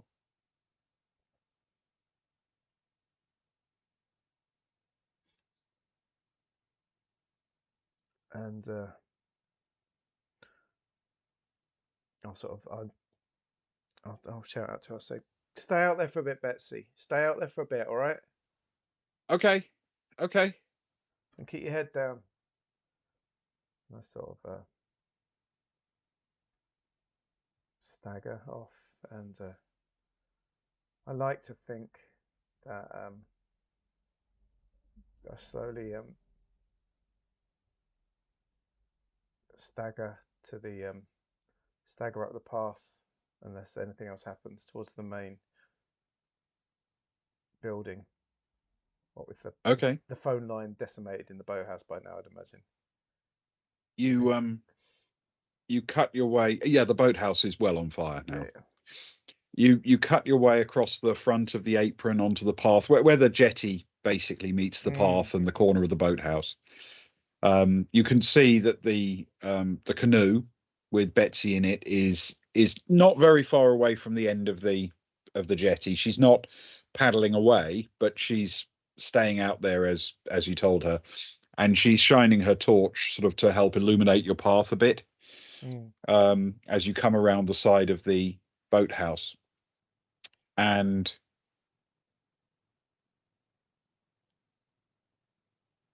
as you come around the corner, you can see the jetty on your right, the boathouse sort of being left behind you. its glow is now the brightest thing going on. It's burning merrily. And you turn and start to set your shoulders for the walk up to the main house. And as you sort of reach the center of the path and look up, resigning yourself to another trek up the path to the main house to see if you can get the telephone working or anything at all, a shadowy, indistinct, silhouetted figure steps out from the path on the right-hand side from your point, the theatre side of the path. And you see, as it comes out, it raises an enormous blade in its hand with a glint from the burning boathouse. You can't resist glancing to your left to see that Marcy's body is still on fire, still burning at the front of the boathouse. There's a slightly shaky torchlight bouncing up and down from the canoe. And then you hear this piercing scream from behind you. And we fade to black. Oh, oh you swine. Because that's how 1980s horror films end. It is very true. You have to tell me what happens when we tell it. When we make Socks and Spares go, you can tell me what actually happened. Wow. I'm counting it as a success. I think you did extremely well, actually. I just don't like splitting the party. If anything's taught me anything. Well yeah, done. Absolutely. No, I think you did brilliantly. It was, yeah. Thank you, Ben. I enjoyed it. It was. I'm glad you did. It was fun. You know that I've fallen into a huge love of tropes. It's like my favourite thing nowadays. And I think that did everything it needed to do perfectly. Thank you so much for that. I appreciate that. Spooky at times. I think all our hearts leapt a little bit at points. I can't remember who suggested it, but if you'd opened up the book in the desk in the office, you'd have discovered it was basically like newspaper cuttings and things like that from the history of the camp. Kells suggested I meant to do it, but then I'd left by the time I did it, and then it felt a bit gamey at that point to go back. And you'd have also found underneath it some letters detailing the relationship between the camp and the neighbor woman. And if you'd put two and two together, you'd have realized that the dead boy was in fact her son. Just trying to work out the times. Yeah, it felt like that was an important bit. And there were a couple of other connections that you could have hooked up as well. The other thing I should tell you about this one is I rolled a die right at the beginning. There were 6 possible main killers. There you go. And each one had a different story arc. So I was very interested to see which one it would be. And it turned out to be Marcy. That is very interesting, actually. See, viewers, that is Ben's skill. You know, he could have rolled with 6 different stories there. But anyway, it's late. We've lost an hour, but it's still 2 o'clock, and I'm knackered, and I've got to be up in the morning. It's still 2 o'clock, and it is time to go to bed. Thank you, Luke, for playing along with my weird little horror tropey thing. You nailed it, quite frankly, and I really appreciate it. And thank you, viewers, and thank you for helping out. I'm saying we survived because it faded to black, and I will be the star of 7 different sequels, of course. Many sequels to come. And thank you very much to everyone in chat. It was a really busy, lively chat this evening. It was so much fun to have going on. So thank you, guys. Yes, thank you. I'm going to do a Sunday and Monday. I'm going to double bubble the Cyberpunk. So we'll decide what we could do. We might do one serious one, and if I get some eddies, we might do a shopping stream for Spurs. I don't know. We'll see where we go. We'll see where the story takes us with our new friend Johnny Silverhand.